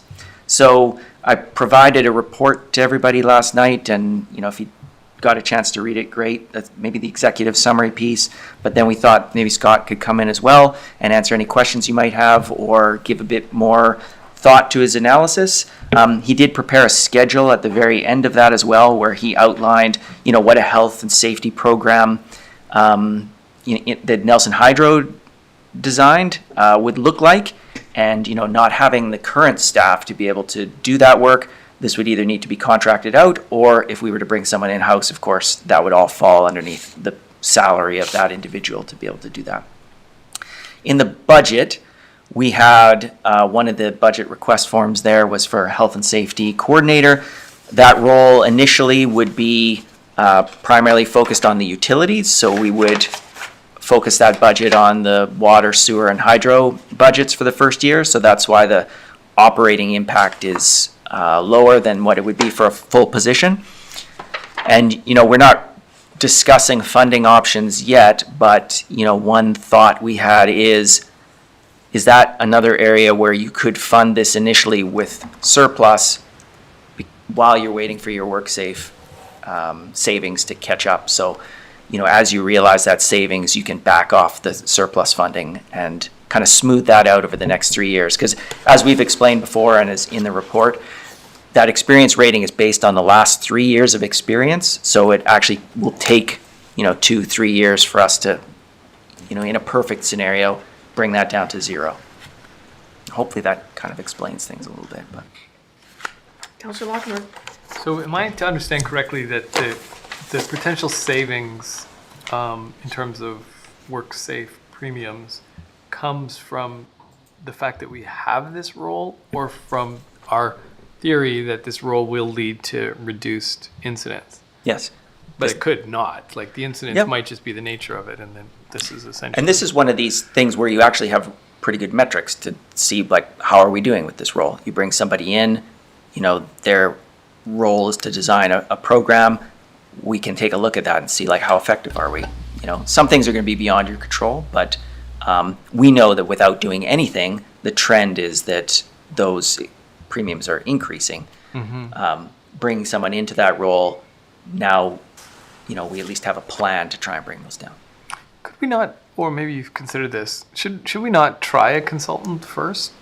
Like, just We to have do. been using consultants to Yeah. to write a number of our policies and et cetera. So I think there's 2 aspects to that. Well, there's 3 aspects to it. Right. Number one is, we have to get in compliance with WorkSafe. Yeah. Or we're subject to fines or penalties if we have an injury or et cetera, and we're not in compliance, then, that's a risk to us, and obviously a reputational risk to the city if we're not in compliance. So that's one aspect of it. There's return to work, working with people to get them back to work sooner is a big aspect of it. And all those things, the first one hopefully will lead to lesser claims and lesser experience because we have the proper things in place. Most of those things are in place because WorkSafe has seen, employers, employees being injured in those type of activities, so they put in these regulations to make us comply, and hopefully if we're complying, we're not seeing those injuries. Getting people back to work sooner is that'll directly impact our experience rating. So instead of being off 6 months waiting to see a psychologist, if we can get people back earlier, then that would help directly. And then there's just being out there on the sites to make sure people are doing the right things and aren't putting themselves at risk of injury. And emergency services being proactive in terms of mental health and all those sorts of things. What should people be exposed to, not exposed to? We had a claim at one time for a min person in our police department that was probably looking at files that they probably shouldn't have, and that caused PTSD for that person. So there's a bunch of proactive stuff that you can do. We think the values, like we hire internally, like we're going to spend the same amount of money. So, or I think Scott's analysis show we're going to spend more money on consultants than we are going to spend on an internal employee, and then we lose that, corporate knowledge, et cetera. So we think the better value is hiring internally. We're going to do the same work. We're going to get the same. I think we're going to get a better benefit, and now we're starting to, have that person familiar with our workers, with our workplace practices, et cetera, that you don't have on a consultant. I can tell you for, like, even the Civic project, what we paid for an outside consultant was significant, just to look at, just to manage that WorkSafe on that one project. So we think, like I said, the model is better. We're proposing that potentially we fund this out of surplus till we see those, hopefully we see, we're confident we'll see those results. I think this, and maybe Chris can speak to this, but, we in Public Works, Charlie Henderson chose to update some of our procedures for his department and policies. And he did, use AI as part of that. And we saved significantly from doing that ourselves versus outside. So again, I think, building that internal capacity of how we use, the technology in a way to be more efficient with this work. I think that all accrues to ourselves versus hiring a consultant that's learning those skills or using those skills. Yeah, before Chris, you jump in though, Yeah. I just want to get two points of clarity though.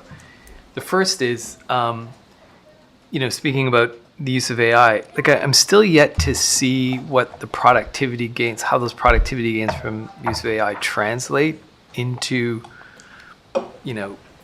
less management overhead. Like I would think that like what Charlie did at Public Works is something we do across the board. We find, that's reduced the need, or it's reduced the amount of management that we've had to do in these sectors, in these areas, and we could put more management focus on health and safety and develop a general culture of health and safety. And again, like when I'm thinking about a consultant, and I see we've got consultants, they might come in and provide like a training program for managers on how to be a health and safety focused manager. But what I'm getting, and I'm seeing this, even I asked the same question when I was at the RDCK, like I'm hearing we're using AI, but then we're continue to ask for more staff to do more. And I'm not seeing that translation into actual productivity gains. And it's still early days. Is that the only measurement for AI, is the fact that you have it and productivity changes? Is that the only metric? Quality and productivity changes. I would think those are the key ones we care about. Like if for example, as a manager, you're spending, 20% of your time doing work that an AI could do, that should theoretically free up 20% of your time to focus on these things that the AI can't do, which health and safety would be one of those things. Like that's the kind of thing I think that's a really good example, and maybe Scott can speak to how, what his manager's roles are, because health and safety officer isn't taking that responsibility that we still are required to supervise and ensure health and safety in our role. So we free up 20% of Charlie Henderson's time by AI doing that part of it. He can be in the field more. He can be focused on those other things. So I think we are seeing those gains. If we were a static organization and we didn't have this massive, capital programs, et cetera, we're trying to create capacity to do all those things that, that we probably can be doing a better job now if we weren't so stretched, so thin, and create capacity so that we can take on, this large program that, that we have on our plate. So we are completely stretched in all departments from that managerial point of view, and when we don't create capacity to make these changes, we just get, you can never get out of the weeds of doing the work you're doing and create that capacity to make those changes. So I think that's one of the main things we're trying to do, is create that space to make these changes, but it takes some investment to get there, right? Yeah, you have to burn to turn, as they say. Like, and I get that. And if part of the vision, the strategy, everything here is we are transitioning as an organization and as a city to new realities. Like it's a big transitional period for us. Then you need 20% additional capacity to make that transition. And if that's what the AI is helping us do, then I get it. But I just wanted to see that this AI isn't just something that's neat and we're using it on the side of our desk, but actually it's not translating into anything. Yeah, and in that particular example, the choice was, do we do it internally or do we do it externally? And, Charlie carved some time, and he would never been able to carve the time if he wasn't using AI to be efficient at doing that work. Yeah. So he was able to carve that little bit of time to use the tool to do this. Our belief is if we, create a whole position that can, doesn't have all those other things that's on Charlie's desk to invest in this work, then, we're confident we'll see those returns on this. Okay. I have another question, but I think Keith or somebody else does. Do you? You do? No, I just, Okay. I mean, go ahead with your other, I see value in this job. Yeah. I mean, I'm not saying and I'm not too sure, pressing. like whether or not we decide that we can afford it based on, we're looking at not using taxation, but just my experience of working in a place that has a really terrible experience rating. Healthcare is, healthcare probably has a worse experiential rating than, say, in like forestry. Yeah. The injuries that you have in forestry are often catastrophic. That you cut down the tree falls on you, and now you have an employee that has died. Yeah. But we have chronic disease issues in healthcare, and the rating isn't. And this is probably, if we could parse apart that IHA budget, look at how much money goes into trying to deal with their WCB costs, it would be extraordinary. But for me, having worked in this, and then we have a very robust program within the union to help with the union members that get injured, to make sure that they stay kind of involved. This is often money well spent on a sort of almost an individual basis. And the only thing for me as to why it should be internal, and I think Kevin touched on it, was the fact about knowing the culture. Because these programs are really hard to implement. Like even when the union developed a program for its members, the members thought the union was trying to spy on them. Like it wasn't well received. It's always difficult. So you've got to be there. You've got to be able to be explaining the program, that we're not trying to invade your personal space or accusing you being off with malfeasance or anything like that. So the culture, there's a lot of time that's spent initially developing the culture. And that's the problem I see when you bring in the external consultant that sort of drops in and drops out. Because people that are off, you still want to be able to have contact with. And I don't know how that works when you've got an external person who's got 2 or 3 jobs on the go. And I should have checked in with you a week ago, but now it's been a month to just see how things are going. And that's where I think in-house really helps, because it's without a fact that the longer a person and it's problematic when I see 6 months to get a psychological assessment, is the longer a person is away from work, the basic rule is, the less likelihood they're ever coming back to work. And that is like tested, that's researched, it's been validated, and you just don't want people out of the workforce for any longer than they have to be if there is an expectation that they return. Yeah. Yeah. My assumption coming into this was simply that that's the job of managers, was to make sure that their employees were in a safe work environment. And if the managers weren't doing a good job of that, or just didn't have the training or experience, you bring in consultants to make sure that the managers are properly trained in this. But it sounds like this is beyond the scope of modern managers. So I get that. This is not something I have any experience in. The second question, though, relates back to the managers. Anytime we bring on a new employee, when that overhead cost that you gave us in terms of payroll taxes, et cetera, is the overhead, does the overhead include management overhead? Like, so in other words, so it doesn't. So it's just, that's a hidden cost that I think we need to consider anytime we bring on a new employee, that there should be. Otherwise, what are the managers doing? Part of their time is going to be directed to managing this new employee, and if we're not accounting for that, then I think we're so capturing the true you're cost. saying that, if you have a staff of 4, you add a 5th person, now you're stretched between 5. There should be some accounting for that cost, that the other 4 aren't getting the same attention, or your other duties are now being stretched. And you're creating pressure for additional management. There'll be a tipping point at some point, then you'll need a second manager or something like that.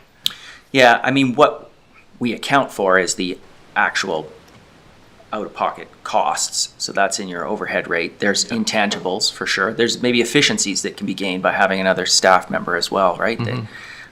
Those are maybe tougher to measure, but I take your point that there's... Well, when we do grant, I literally have just been going through this. When we do these, both grant reporting and grant applications, when we build in our overhead, that overhead is not benefits, et cetera, for staff. That overhead is for things like their portion of payroll, their portion of all of the management work for that employee.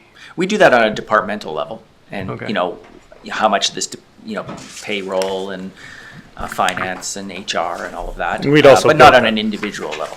And we would build that in for grants when we're looking at, you know, the administrative costs. We typically, if there's, you know, up to, you know, whatever, 5% of the grant or 10% of the grant available for administrative costs, you know, we can justify that fairly swiftly through whatever means, which is, you know, essentially what you're going to. It's very rare that we get a grant that says, and let us know any costs that, you know, we'll cover any costs associated with the organization, in which case we'll be looking at that different formula. But yeah, And we don't do it.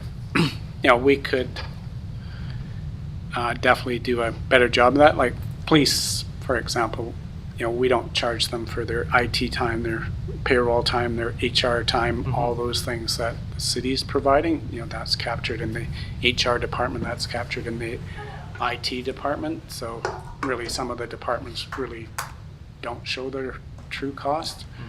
You know, we've talked about that in the past, Nelson Hydro, because of the nature of it, and we have these rural customers. We do a good job of allocating that to Nelson Hydro, but that's, you know, because of you know, part of it's rural and part of it's city.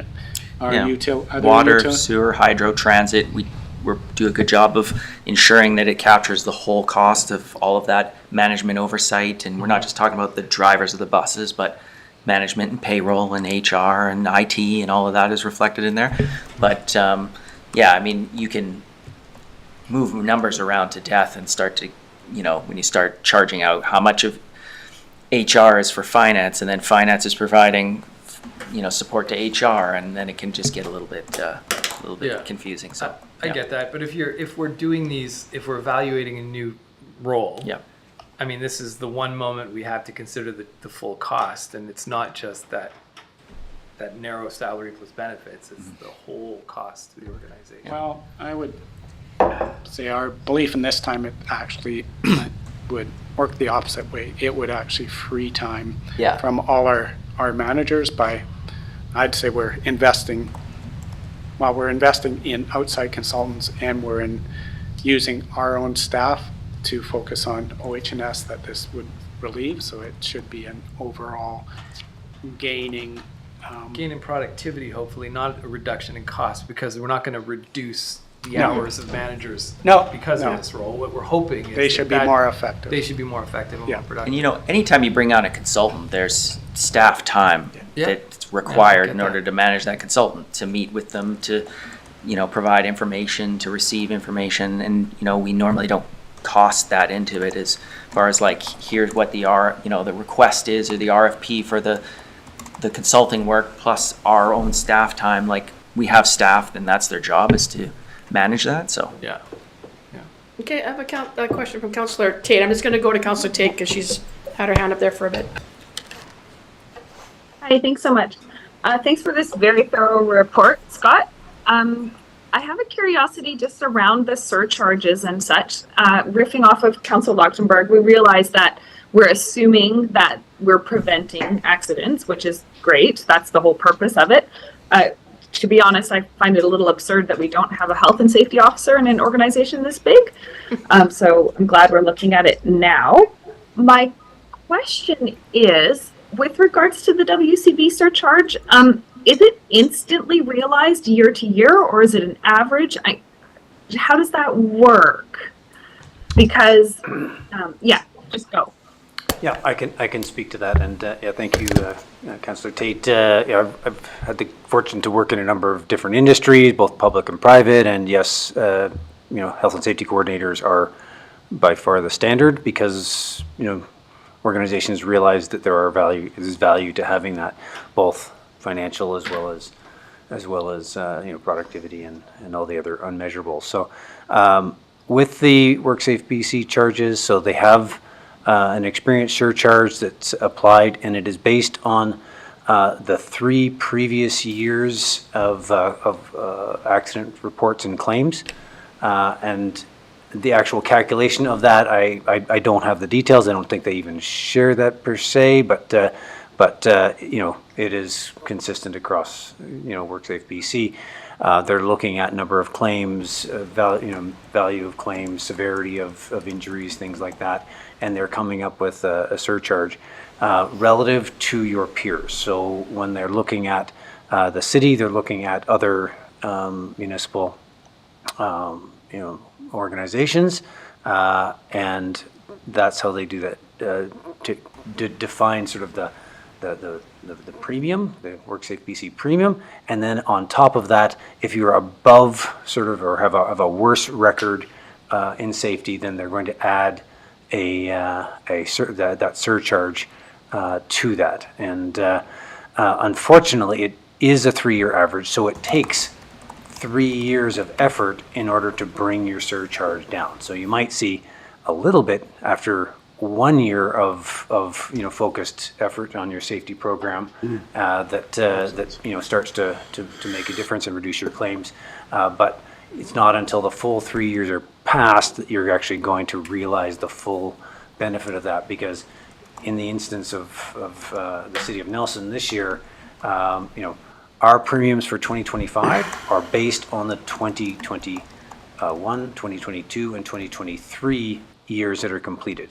So they don't have the 2024 because they calculate the premiums before the year end. So our performance in 2024 will form part of the next assessment for 2026. So it does take quite a bit of time. Yes. Right. So we wouldn't actually be able to really do a comparator until like 6 years, when we're comparing away from any years or 5 years where we had no health and safety officer. Like, it'd be quite difficult to do that, especially since accidents are accidents, right? So sometimes they happen and you're like, oh geez, that wasn't, and I understand like kind of like that long-term benefit of having a health and safety program and having health and safety culture and all of those pieces. But it will actually be quite difficult to be able to tell if it's working, especially if we have one catastrophic accident within those first 3 years of having a health and safety officer. So that's my first point. It'd be really difficult to tell. And my second question is it possible to post for a contract for 3 years or 4 years or 5 years rather than having an ongoing regularized position? And is this a union position? It's kind of, that's 2 questions. Apologies. So, no, we're not looking at it being unionized, and so there's no more. My mic Sorry, is, CAO, I need your mic, please. it's on. Can't hear me? Is our sound actually on? Okay. Were you able to hear Maybe. Scott when he talked? Okay, We can't try hear again. you. You're on mute. It looks like, Kate. Okay, try again, please, CAO. Hello? Can you hear that? Okay. Maybe I just need to be closer. No, we're not looking at this as a unionized position. Again, I think we probably have more flexibility as an employee. We can always terminate that employee if we don't feel this is working, versus if you had a 3-year contract, I guess you could build a termination clause into that. I don't think from a financial point of view, going one way or the other financially would well, we think financially it's a lesser cost by having an employee versus a contractor. And as far as ending the program, it would be similar at either route would go, so I don't think that really would matter. And again, I think what we're saying is, as the mayor said, having that employee that can start to build that internal culture, the employees start to trust that person versus an external person. It's a much, your contractor, either you have a contractor that's in effect an employee and they work, full time for you, but that's just the nature of how you pay a person versus your flexibility on there. So you pay a premium as a contractor. They're paying all their fees on top of that. I can't remember what we're paying for the contractor that we've been using, but it's substantially higher than what we'd be paying for the internal employee.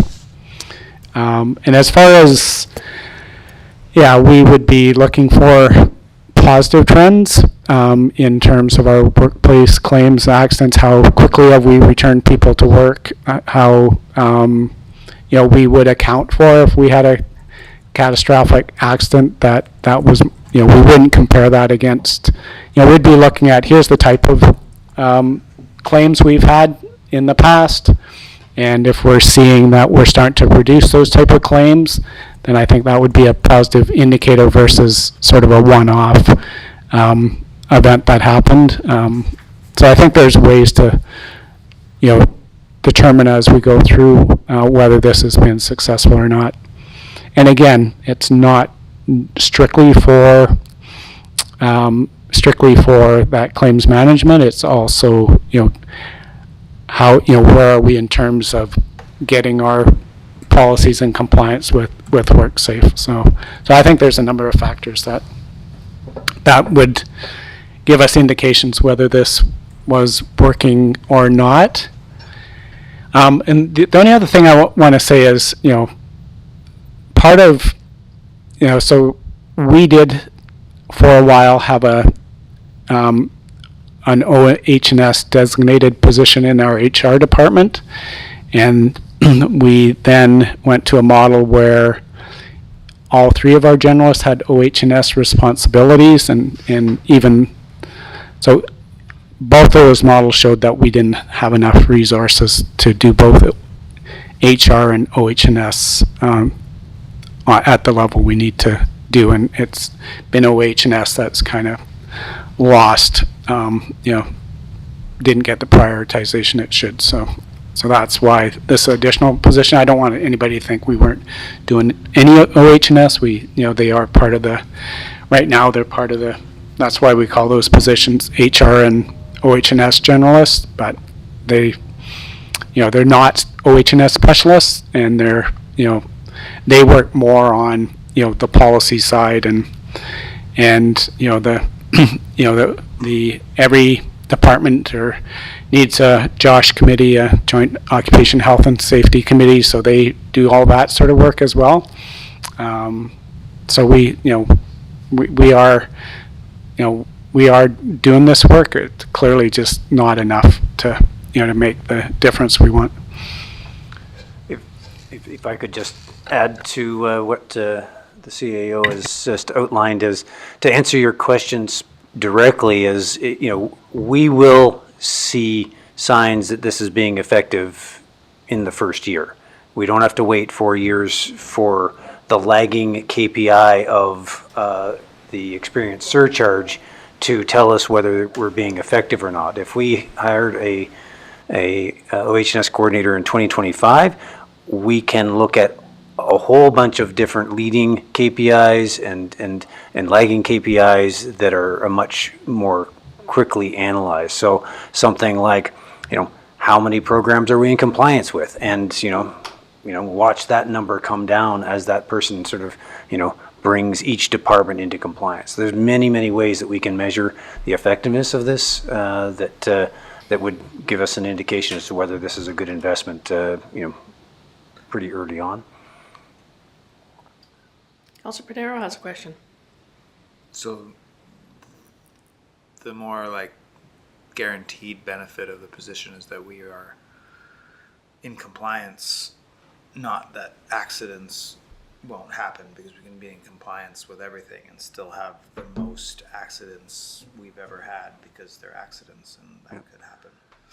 I think you're fair to say that being in compliance and is a very good KPI. Reduction of accidents. I mean, I am a firm believer that all accidents are preventable.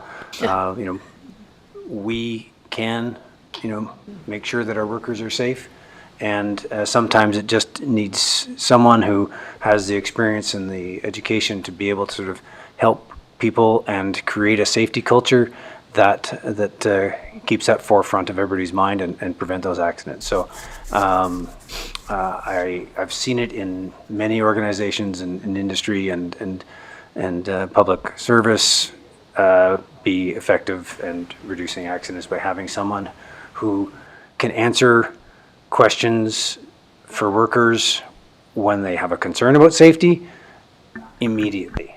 And then they're not wondering, well, I guess I'll just do it this way because, I got nobody who's going to be able to give me an answer and I need to get the job done. Whereas when you have a dedicated employee that has the experience and knowledge, they can respond to those queries in real time and prevent accidents in real time.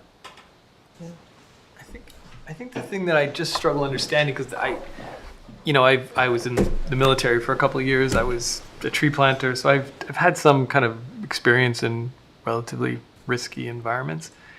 And I'm trying to remember that the responsibility for safety was first and foremost on you as an employee. It was literally a part of your job. Like, if you weren't safe, you were clearly not an effective at your job. They were entirely integrated.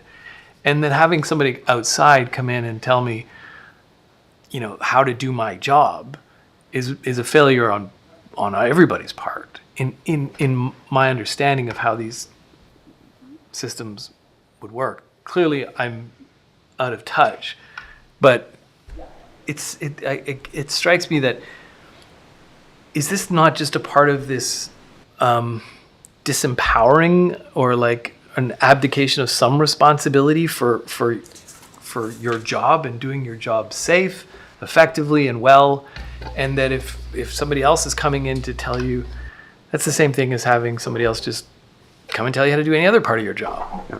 Like, is that not? So Scott, maybe talk about a job that actually happens on the ground and how we approach that job.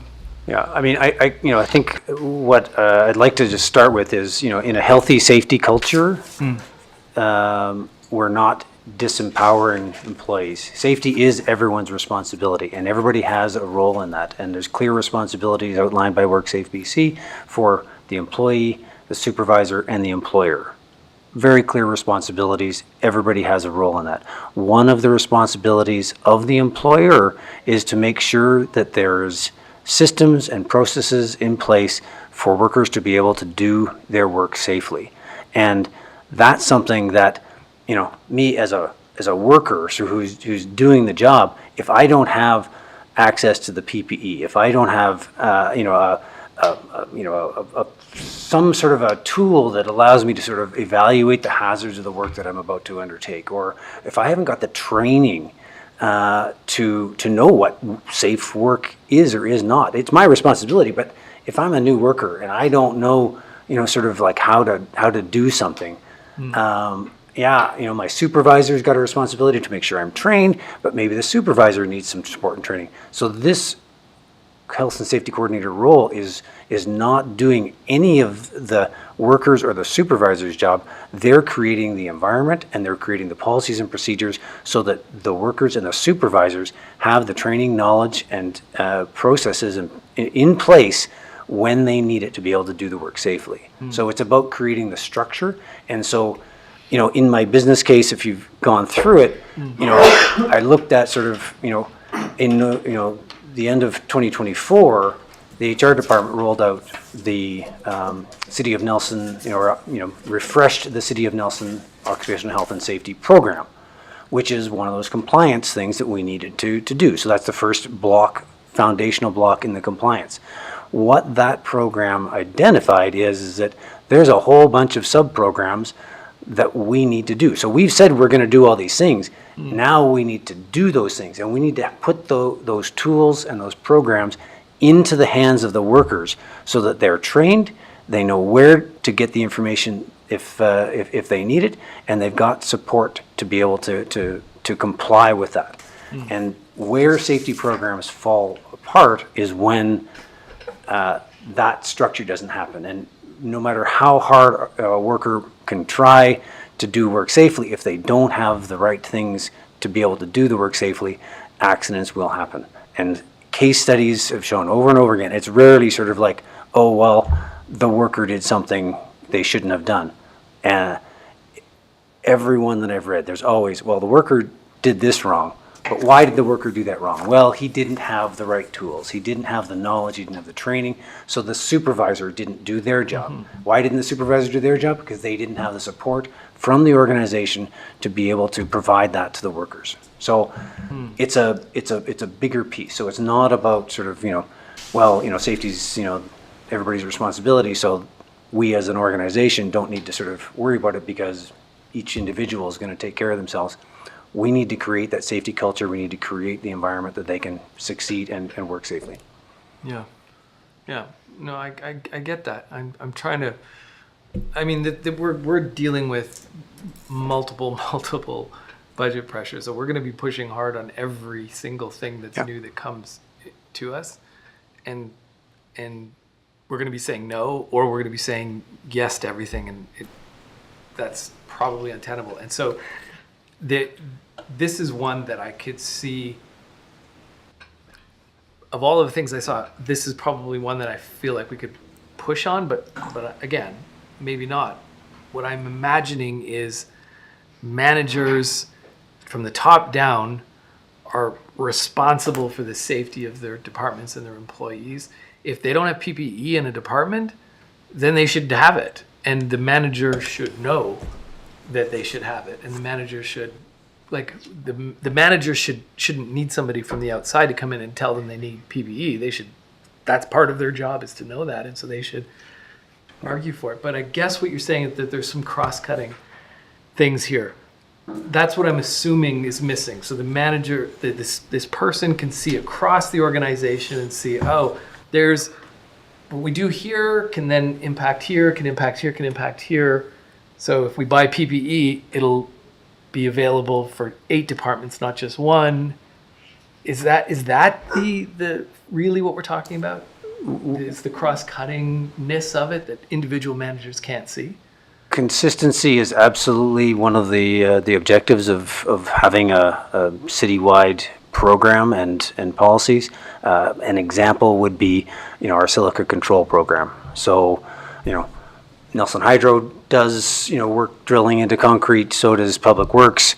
Both organizations, their managers spent time to research and write a silica control program. They're different, and while those managers were writing the silica control program, they were not supervising their workers and providing them with the tools and the information they need. So you're taking the frontline resources that need to be there to support the workers, those supervisors, and you're sitting them behind a desk to write policies and procedures and think through all the different scenarios. And they may not be an expert in silica control. My operations manager, he's an electrician. He's got a good safety background, but that's not his forte. He did not learn that. So he has to learn that program. Whereas you bring in a professional who's trained in occupational health and safety, someone who knows these things, they know where to get those resources, where to find the information. They can, pull examples, use AI. I mean, we are all going to be using AI, and I don't want to sort of reignite sort of the initial conversation there, but we have tools out there. But those are tools that this individual can then use to get things into the hands of the people that need them quicker, rather than spending the resources. Having a worker opening the WorkSafe BC regs, spending an hour trying to figure out sort of how to do a job. He can just pick up the phone and say, I'm going to be drilling into this concrete. What do I need to consider? It's like, oh, this is what you need. Here's where you can find it. This is the training that we can provide you to do that job. Councillor Payne has been very patiently waiting. And just to have spinning here as I have. I just want to make a comment, and then I do have a question, probably more financial. I think the other thing, I'm similar to Councillor Tate, I'm surprised that an organization of this size does not have a health and safety officer across the organization. As it is, I don't think I understand the KPIs. I think that's really important. None of this is going to happen overnight, but we didn't get here overnight either. I think we always put tools in so that we can see improvement in whatever shape that those KPIs are going to direct us to. The other thing that I'm hearing when a lot of these technical terms are coming up is we know that in every environment we work at, things are changing so quickly. How is any manager or supervisor going to be able to track all of the latest health and safety protocols, policies, whatever? It really seems to me to be a specialist type of position, and an organization of this size, as I mentioned. Those are my comments. My question is around the funding of it. So in the initial package that we got back in December, it does say that some of this funding will come from taxation and user fees. Am I reading that correctly? But I've heard some comments that it may come out of surplus instead. So is that a change, or am I misunderstanding what that's going to look like? Both of those can be correct in a way. So, Okay. So the funding is, as I mentioned at the top, is like the initial focal point of the health and safety coordinator will be on, the hydro and water and sewer. So that's sort of when we talk about user fees, we'll accommodate that underneath those budgets. They have their own funding sources. Got it. The general government portion of that would be funded by taxation in, ongoing years. But in order to smooth that out while we realize the savings from lower WorkSafe premiums, we would use surplus so that, in year, maybe it's a little bit in year 1, 2, then 3, then 4, we would reduce our reliance on that surplus, and then it would be funded by taxation. But, in our estimation, we'd also see lower overhead rates, and we'd see some savings on our expense that would offset that. Okay. That sounds excellent. Thank you very much for that explanation. Much clearer. And I think you brought up a good point. They're rolling out new rigs ongoing. All the time. So All the time. it's we need to be in compliance. So we're going to have to, if this isn't approved, we have to find it somewhere. So it's something else is going to suffer on this. So we'd have to go back to the current, those HR, OH&S generalists. Well, we would have to train probably one of them more in the OH&S side of the organization. It's they're all three are flat out. Well, we're not. Gabe's going to come and talk to you about the number of hires that we've done this year, etc. Those folks are pretty flat out, and this is kind of, we just haven't been able to put the attention on OH&S, and you're seeing some of the results of it. And as Scott, I don't know if people flip to that last page, that in the business case of the number of policies that we have to write alone is a substantial amount of work. So we're going to have to do that one way or the other, and whether that's through contractors or whatever. This isn't optional. This is a must. We must do this work. Yeah, and I don't want to think that we had the opportunity to do something, to do the right thing, and then something catastrophic happens, and we have not done absolutely everything that was required to be in compliance. And you're starting to, things like PTSD were not on the radar 10 years ago, and now they're a substantial part of, WorkSafe claims. Yep.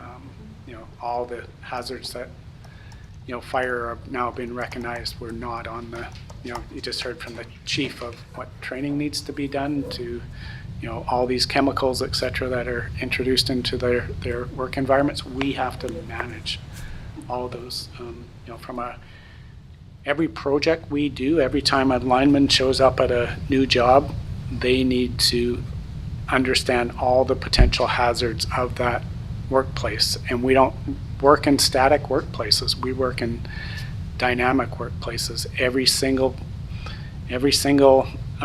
job that a lineman does is in a different work setting. They're not sitting like I do at a desk is the same day to day. All our people out in the street, we're just doing this excavation down at Lakeside Fields. That's a different workplace. They need to figure out how they make sure this thing doesn't cave in on top of them. All those things are, we just have these dynamic workplaces that change every single time. Not too many of our employees do the same type of work day after day.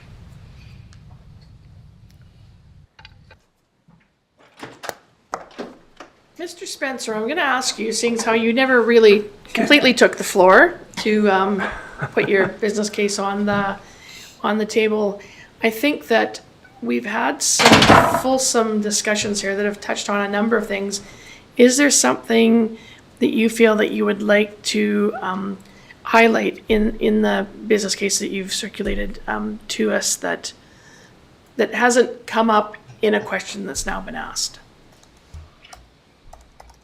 Okay, thank you, Mayor. I maybe just quickly just summarize sort of the main focus of the business case. As I indicated, health and safety coordinators are fairly standard in organizations because they see the value.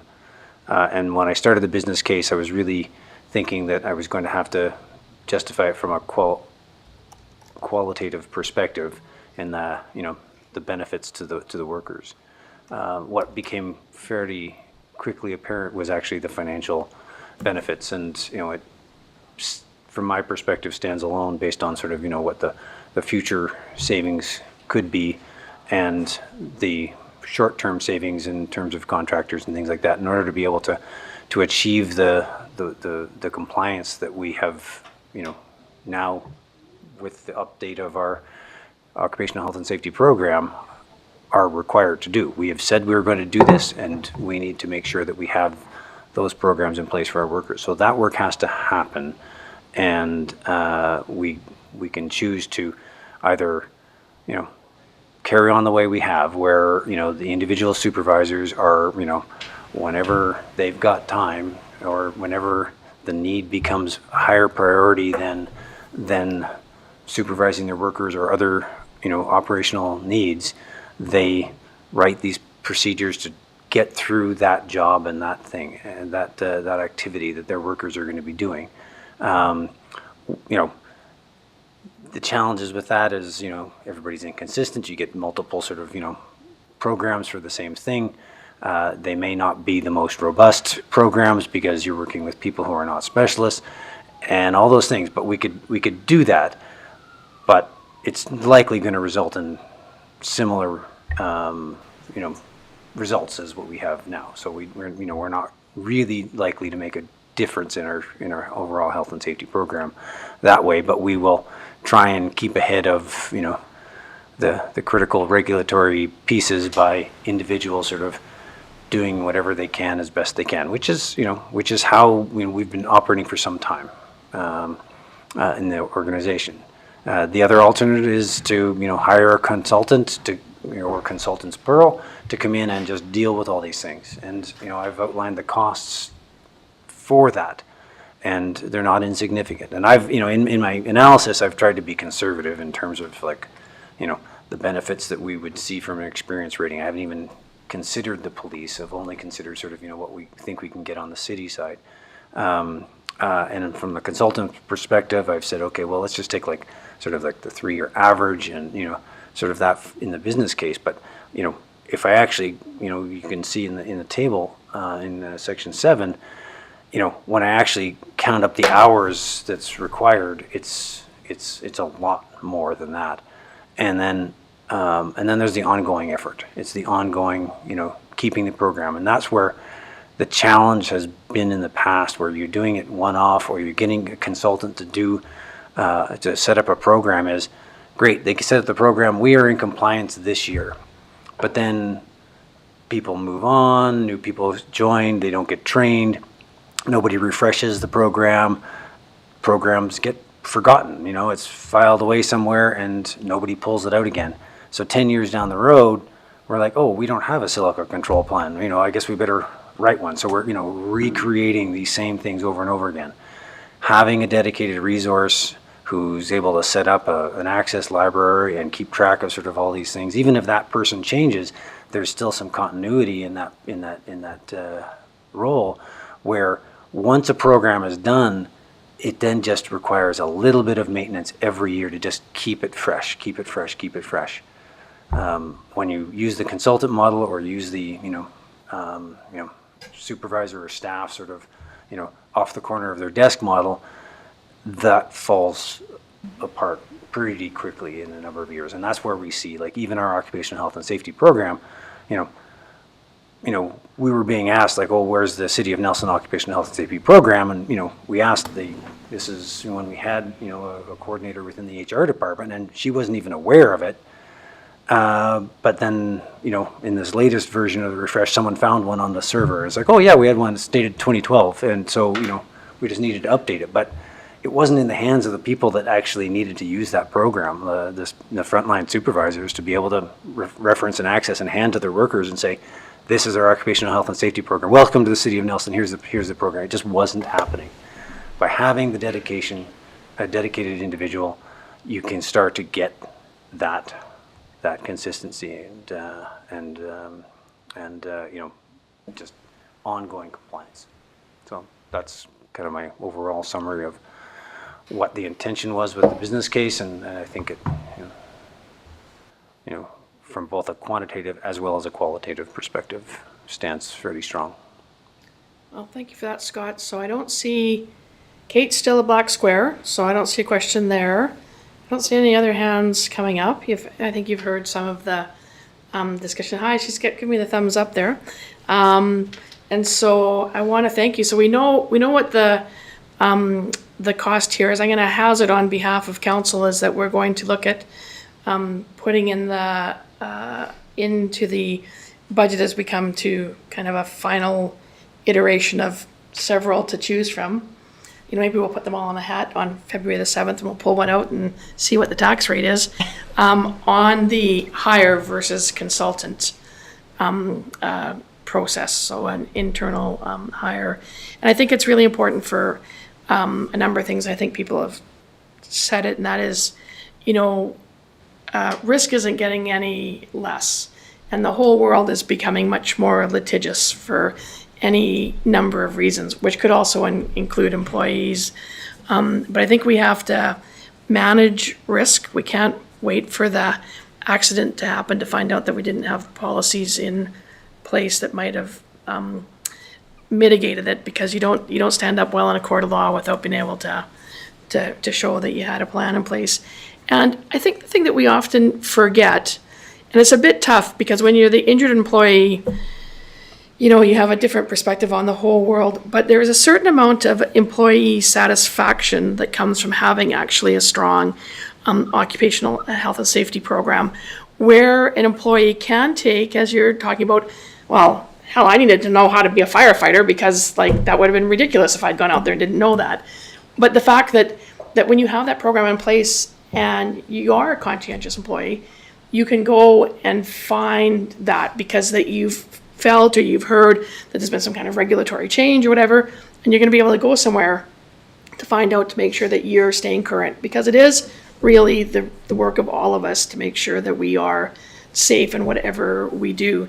And I think it does allow for employee satisfaction in terms of knowing that they're doing the best job going forward that they can do. And I think sometimes we forget about that because we talk about the cost, or we talk about the person with the injury, or we talk about something else. But for the organization in total, that's what we want. We want to have employees that come to work and are happy in their jobs and are getting satisfaction out of their job because they know how to do their job to the best, absolutely best of their ability, given the regulatory dynamics of which we work in, and particularly in the public sector.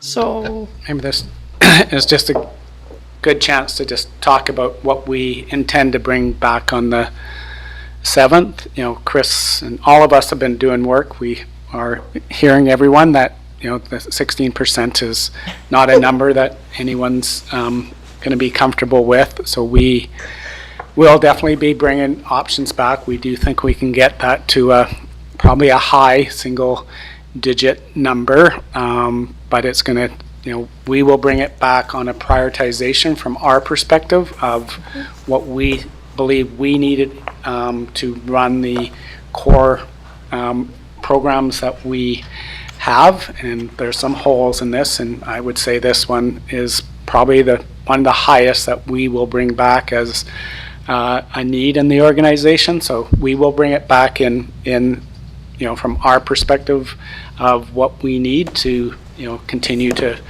be able to provide the service we have now. There's the rest are going to be really ultimately up to council, and even the ones we bring back, it's obviously you may have a different perspective than we do on what's required and what's not required. I guess what you're hearing from us, we'll try to do the best job we can to say, here's the impact of not doing that. And you heard a bit of that around this position. It's not like we're not providing OH&S at the present time. We'd probably have to likely restructure a bit to do that in-house, but that will delay, there'll be impacts of that. So we just want to make sure that, you don't think we're going to show up on the 7th and say we need 16% or we can't operate. There definitely will be choices, and some of those are we need to see some revenues from, for example, on parks. We're being underfunded on our parks by about 150,000 from the agreement we have with the regional district right now on the park service. What we receive for Lakeside Park is about 150,000 more or less than what our current costs are. We need to see that money. We're not going to be able to get there unless we make those type of contributions from those services. So we have, we're very cognizant, but we felt it was important to put all those things out at this stage and show you what that impact is. We have some strategies that are going to look at some potential risks that we may be over budget, but we think reasonable on policing. How do we do that? 10% there is probably not driving 10% of our tax increase is obviously an area we have to work on. But if you sort of take that out of the equation, really we're not asking for a lot, even adding these additional positions on the rest of the city side.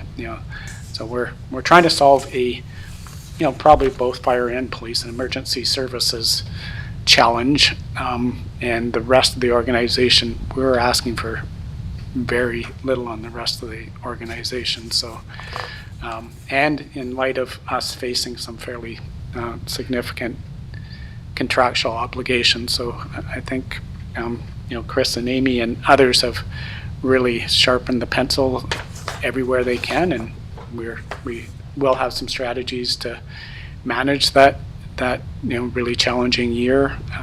So just want to make sure you don't think we're just going to show up and say it's 16% and you guys have to make some tough choices on your own.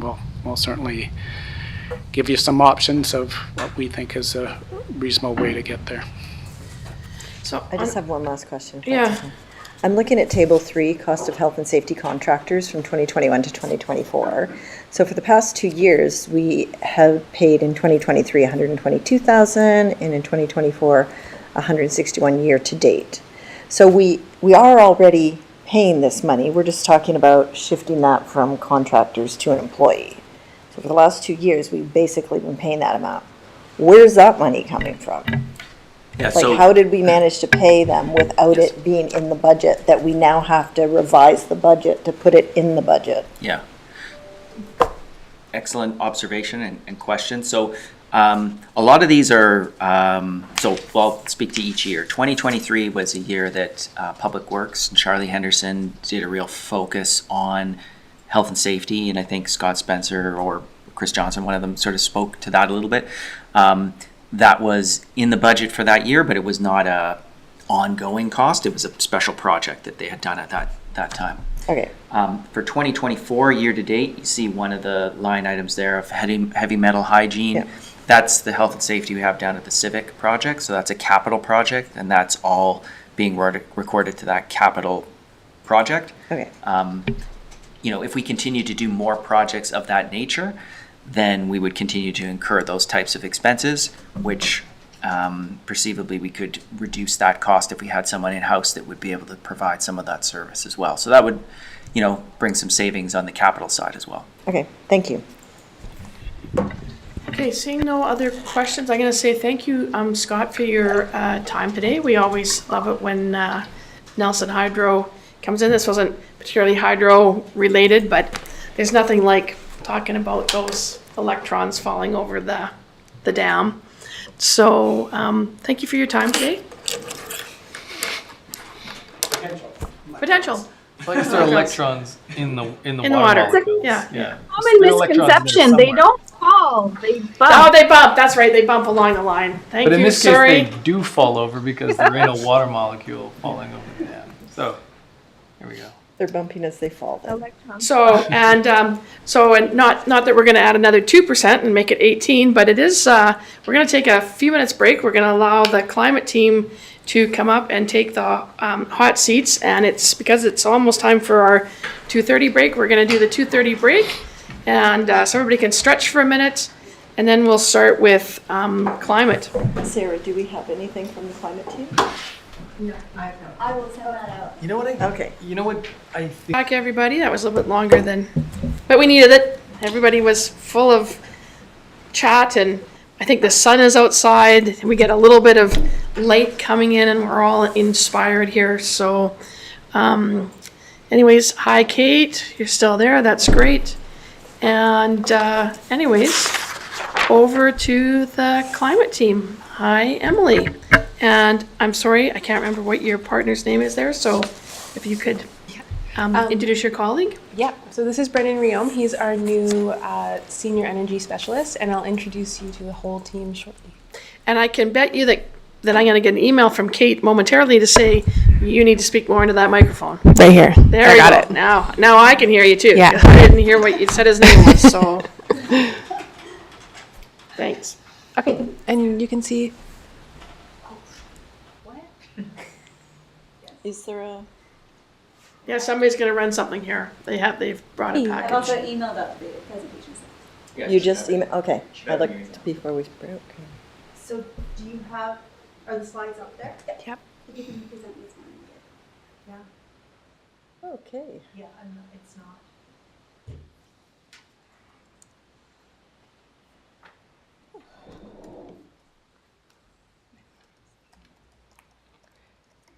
There. Okay. Perfect. Hi, everyone. I'm Emily Mask, and I'm the Climate and Energy Strategist for the City of Nelson, and I'll be presenting on our department today. So I thought first we would go over some of the core services that our team provides. So our team is responsible for implementing Nelson Next. That's delivering on the strategies and the priority tactics as outlined in the plan, driving both mitigation and adaptation efforts to meet emissions reduction targets, enhance community resilience. So some of our... Nope, too fast.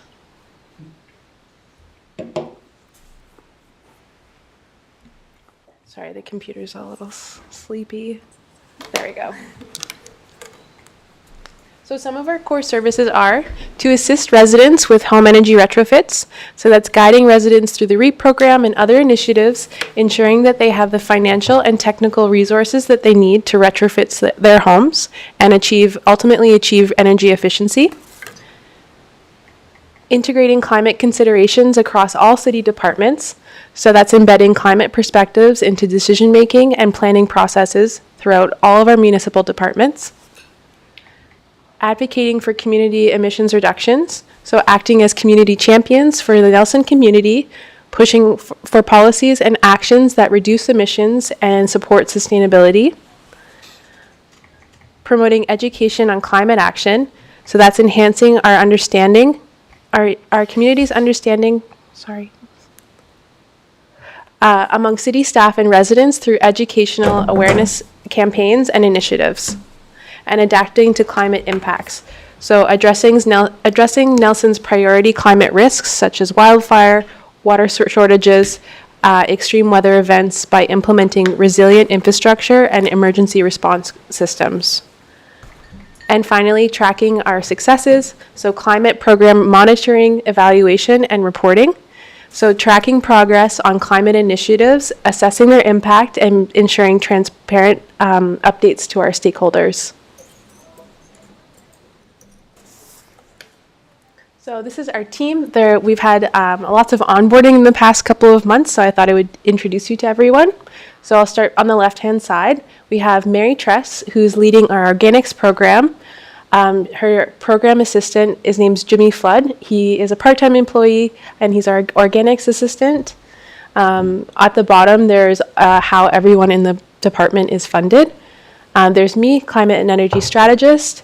Brendan Riome, who's our senior energy specialist, funded by FortisBC. We have our climate and energy manager, Carmen Proctor. Theo Harvey is our new energy programs lead, who's on a term contract funded by REAP. We have Stephanie Keller-Busk, who is our energy programs coordinator. Mel Weston and Jeanette Poffenroth, who are our energy program assistants. Both of these staff are part-time and funded by the REAP grant. And then we have Alex Leflar, who is our low carbon building specialist. He's part-time and on a contract funded by FortisBC.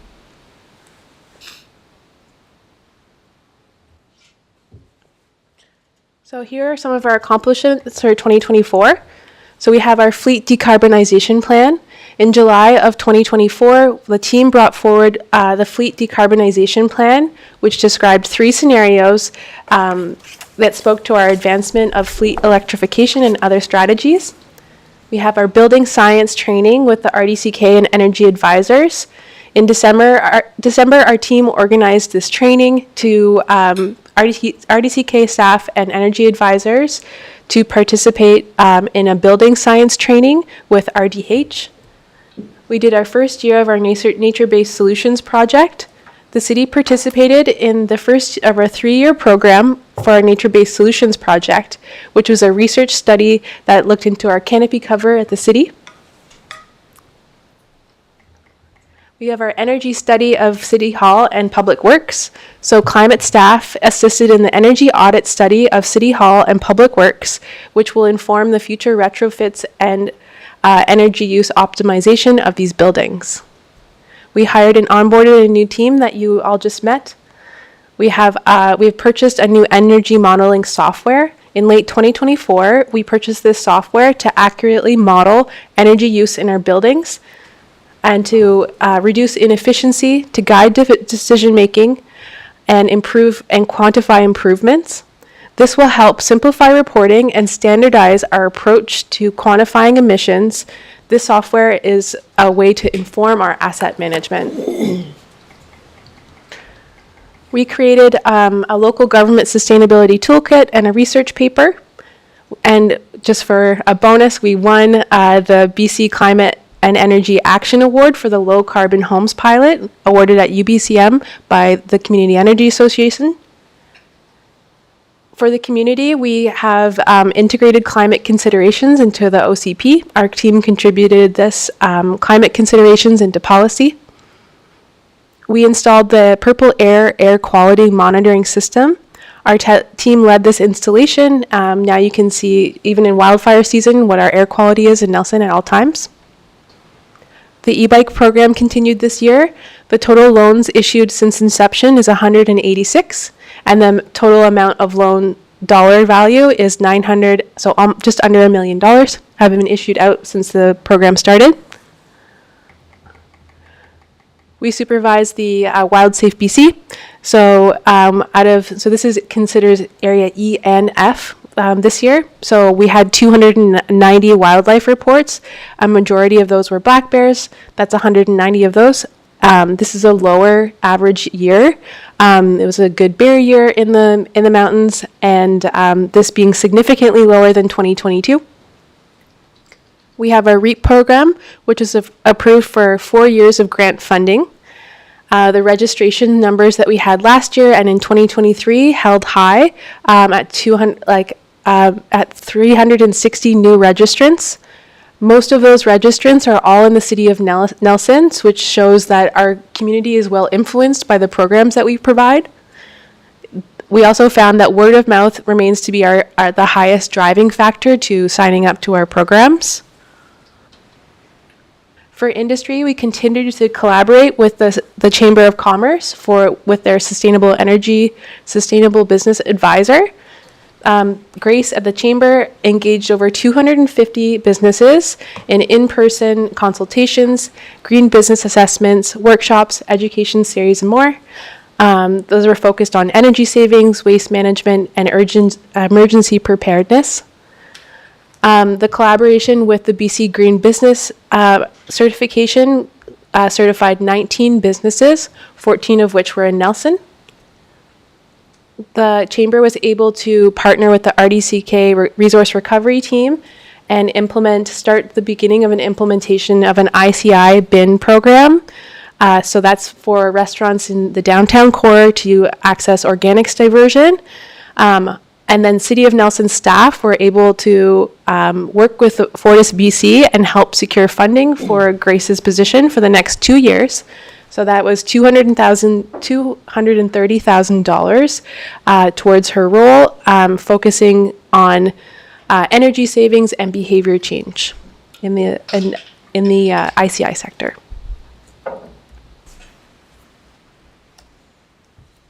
Any questions so far, Council?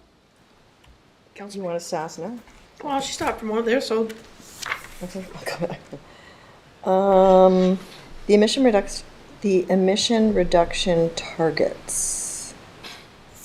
Oh, that's back. Where are they? I'm interested in some sort of, the report card. Is that information available on the website, or? That's that's a goal that we have for 2025 is to Right. produce a climate report card. Okay, so we don't. So our software that we purchased is where we'll be able to input mostly corporate emissions, but we can also quantify the community emissions as well and see where we're at. So we have created more of a standardized approach to the way that we quantify emissions. So this will be easier to track moving forward. Okay, and when you're saying you're advocating, is that to senior levels of government, or who are you advocating to? Yeah. Advocating for community emissions reductions. So that's could be through our projects. It could be through the province for asking for programs and funding in certain areas. It could be through local government, through Brittany, through all levels. To higher levels of government then? Yep. And I guess other, like the RDC, okay. Monitoring and reporting. I just don't want to, because we haven't seen this in advance, I didn't want to ask questions that maybe are, I think some of these are going to be answered further along, but I'm still making notes, so thank you. Anyone else? Yep.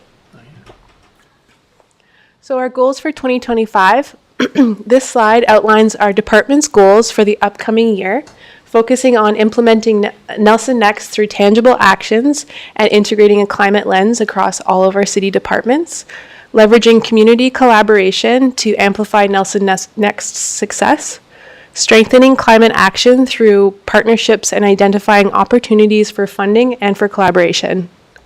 So in the corporate sector, we will be entering the second year of our nature-based solutions project. It's a 3-year project. As a reminder, this is our tree canopy project. I'm just scoping that out with Simon Fraser University to see what that would look like. For an example, this could be how can we incorporate maintaining canopy cover into policy.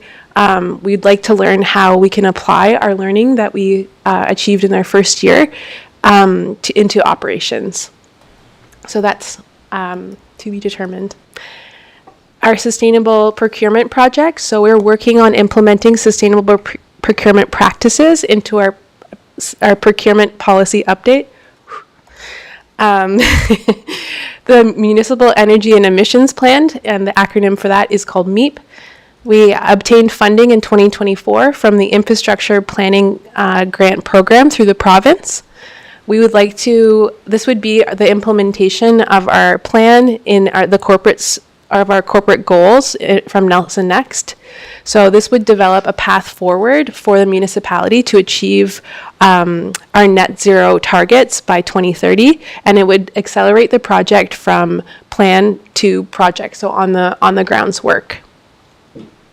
We have a construction waste pilot, so a CRD waste pilot partnering with the RDCK to determine circular end uses for construction waste at the landfill. We have our energy management software that I mentioned in 2024. So we purchased that software, that we're going to use that software to the best of our abilities to support asset management processes and capital projects. It'll support our overall goals through monitoring, optimizing, and making evidence-based decision making. We'll produce a case study we'll produce a case study on a local fire hall, and what we'd like to learn is through their process and their designs. This will help us inform the creation of our fire hall and consider life cycle costs and carbon in the whole journey. We have our smart driver training. This is a program that we're working on implementing alongside the drivers at Nelson Hydro. We're hoping to create a case study and see how this works and hopefully introduce it to all of our drivers in the next rendition. This is all part of our fleet decarbonization plan, which Brendan will talk to you more about just shortly. Councillor Payne? I'm back. So the construction waste pilot I'm interested in, does that mean that we will be implementing a deconstruction permit through development services instead of just a demolition permit, which many other municipalities have, that you're required to deconstruct a certain amount of material? That's not where the project is at this point. It's more like activated charcoal, so like using combustion to try to make a usable product at the end. So taking wood waste and turning it into charcoal. Okay. And then I guess my second one is around smart driver training. So that's, I remember very clearly Graham talking about that last year in his presentation. So that's going to start with Nelson Hydro and then move on. Yep. Okay, because I have not seen any evidence of changing driving patterns, either in public work or transit, and I'm a pretty regular bus driver, so I'm looking forward to that. Because Graham did mention it had a pretty significant shift in our GHG emissions, so sooner the better. Yep, so there's a 30% difference in fuel consumption from the worst driver to the best driver, so that could significantly reduce our emissions if we were to undertake that. We're also the first municipality to evaluate this kind of behavior change on that type of scale, so we're looking to see if it's scalable. So what do you think the biggest barriers are going to be? People's habits. Yeah. I think behavior change projects are very hard. It'll be great to see if this works. It might be something we have to do every 4 or 5 years based on the workforce. A lot of our drivers in operations aren't with the municipality they're not super long term. So it's something that it's nice to see how this would work with our a set driving force and then scale it up. Do we have a time frame on that? We're out doing a case study with Hydro. We've collected bids. We're just evaluating them right now. We kind of have a rough schedule on when we're going to implement it in the next. So a consultant's going to come in and train the drivers? Is that what you're saying? Yeah. Okay. It's a standardized. It's through NRCan, so Natural Resources Canada. It's a standardized program, and then we're doing in-vehicle training as well.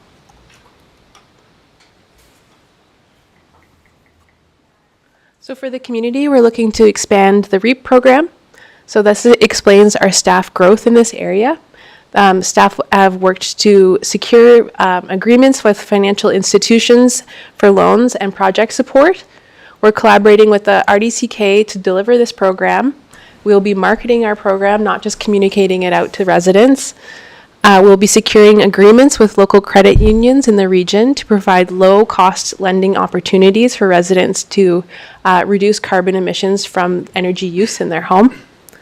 Nelson Hydro on-bill financing will remain in effect, but it will grow the number of people who can take advantage of this opportunity by making the money more easily attainable.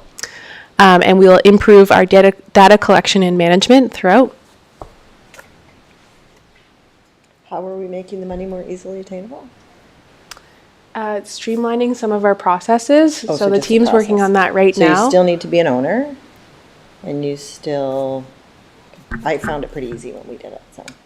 There's also through the program access through, we're looking to secure funding opportunities through financial institutions such that it'll be So like a PACE program? not sort of, yes, not dissimilar. Financial institutions will come forward, they will set aside a tranche of money that FCM has agreed to backstop to a certain extent. They'll provide preferable loan terms that makes more things accessible. So yeah, ultimately just hitting a broader market for that. Great. And that's really, Emily mentioned the marketing side of it. So we have the two new members of the team, Stephanie and Theo. Stephanie's there to run the team and work with our two, Mel and Janet, that are chatting with people, make sure that everything's going good there, whereas Theo is really here for that limited term contract to build out the marketing material of the program, get it out there, get people involved throughout the entire region. So. Okay, thanks. Our e-bike program will continue. Staff will continue campaigning to make sure all Nelson residents are aware of the e-bike program, as well as support active transportation initiatives in whatever way we can. We have our continued support with WildSafe BC. Staff will continue to work alongside WildSafe BC, and it will also include developing a wildlife action plan that identifies techniques and strategies to further our efforts towards human and wildlife conflict management. We have an affordable housing case study, which is the continuation of our embodied carbon project. This is new work in this area. We'd like to influence the building community in the most recent developments to use low carbon materials for affordable housing projects. So this project is built to support our OCP design guidelines. And we plan to hire a consultant to work with these builders to help create a life cycle carbon and cost assessment. We are partnering with Share Nelson, Nelson Cares, and BC Housing to do this work. For industry, we're going to continue to collaborate with the Chamber of Commerce's Sustainable Building Business Advisor. So this will include finalizing and implementing the ICI Organics Bin program for local businesses. Grace is also planning to create a fully compostable takeaway container guide for businesses so that we can recover those materials. To create and launch a behavior train program with Prism Engineering. She'll continue sector-specific work on like peer network groups and all of those events that she was hosting. She will also assist local businesses in attaining funding through the Fortis Green Step program for their mechanical upgrades. So just becoming kind of like an advisor for those type of upgrades that businesses could undertake.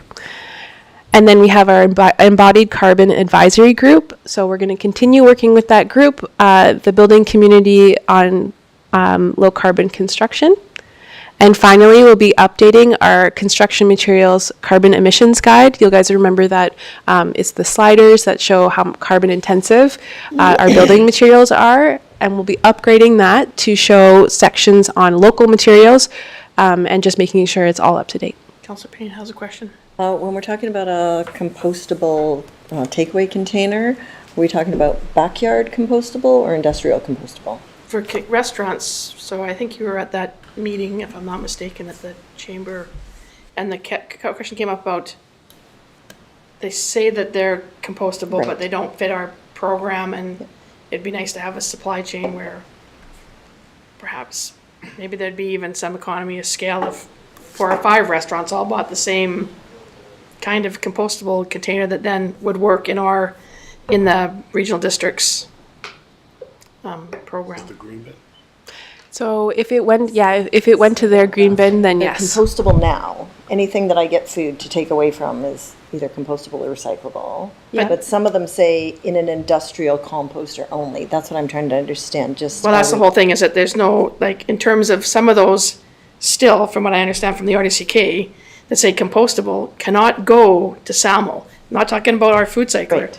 but cannot go to SAMO even though they say they're compostable. And so I think it's around the language of then what works in the system that we have available to us here in the regional district. Because for the most part, I'd have to say that most of the takeaway food I have, when I do take it, those containers are going on the garbage can. They're not going any other option, even though they say they're compostable. Yeah, it's a very confusing place. So I think that having Grace there to help restaurants navigate that is pretty crucial. But the target is backyard compostable. It would be industrial compostable because it would be to Okay, support that's the what I- RDCK. sorry, Yeah. Didn't mean to turn it into a long thing, but that's what I want. Yep. I still put them in my compost, it works. Councillor Lockham. Emily, I don't see any reference to Youth Climate Corps. What, to me, that would be a key goal. Like, I'm so keen for an organization that's based in Nelson, was founded in Nelson, and has done such amazing work. How are we working with them? Yeah. So right now I'm trying to see opportunities that we can align. I'm working on a grant right now that I can foresee them aligning with us with. And also with the organics program, which isn't featured in this presentation, there is some waste audit work in our future that they will likely participate in. So working with them, trying to work with FireSmart, so trying to see opportunities. We're still meeting, but nothing super explicit at this point. Okay, thanks. Keep going. Okay. So next, I'm going to introduce you to Brendan, who's going to talk to you more about our fleet decarbonization and EV replacement strategy. Okay. Hello, everyone. So I'm here to provide the update on the continuity of the EV transition presentation that was held on July 2nd, 2024 by Graham Vixie, my predecessor as the previous sustainable energy specialist. So his presentation and workshop highlighted 3 scenarios for the City of Nelson's corporate fleet. So as shown in the graphic here, we have three projections based on certain scenarios that were modeled. So the top projection in the gray line is our business as usual case. That has no incorporation of EVs into our fleet, and we just maintain replacing assets with internal combustion engines as they either age out or fulfill the value of their asset. And this would lead to an overall increase in our fleet emissions by 2030. The second pathway in orange is what we're calling pathway 1, our light duty replacement pathway, or Jody's business as usual, which is replacing current fleet vehicles with EVs for light duty applications. So we're looking at trucks, SUVs, cars, and selected equipment, where it makes sense based on the use case and on the availability of equipment. So this would incorporate roughly 27 EVs into the corporate fleet by 2030, and was kind of viewed as kind of the middle ground in terms of decarbonization efforts for our corporate fleet. Pathway number 2 in the purple line is an aggressive EV push that's in alignment with Clean BC's suggested targets for 2030.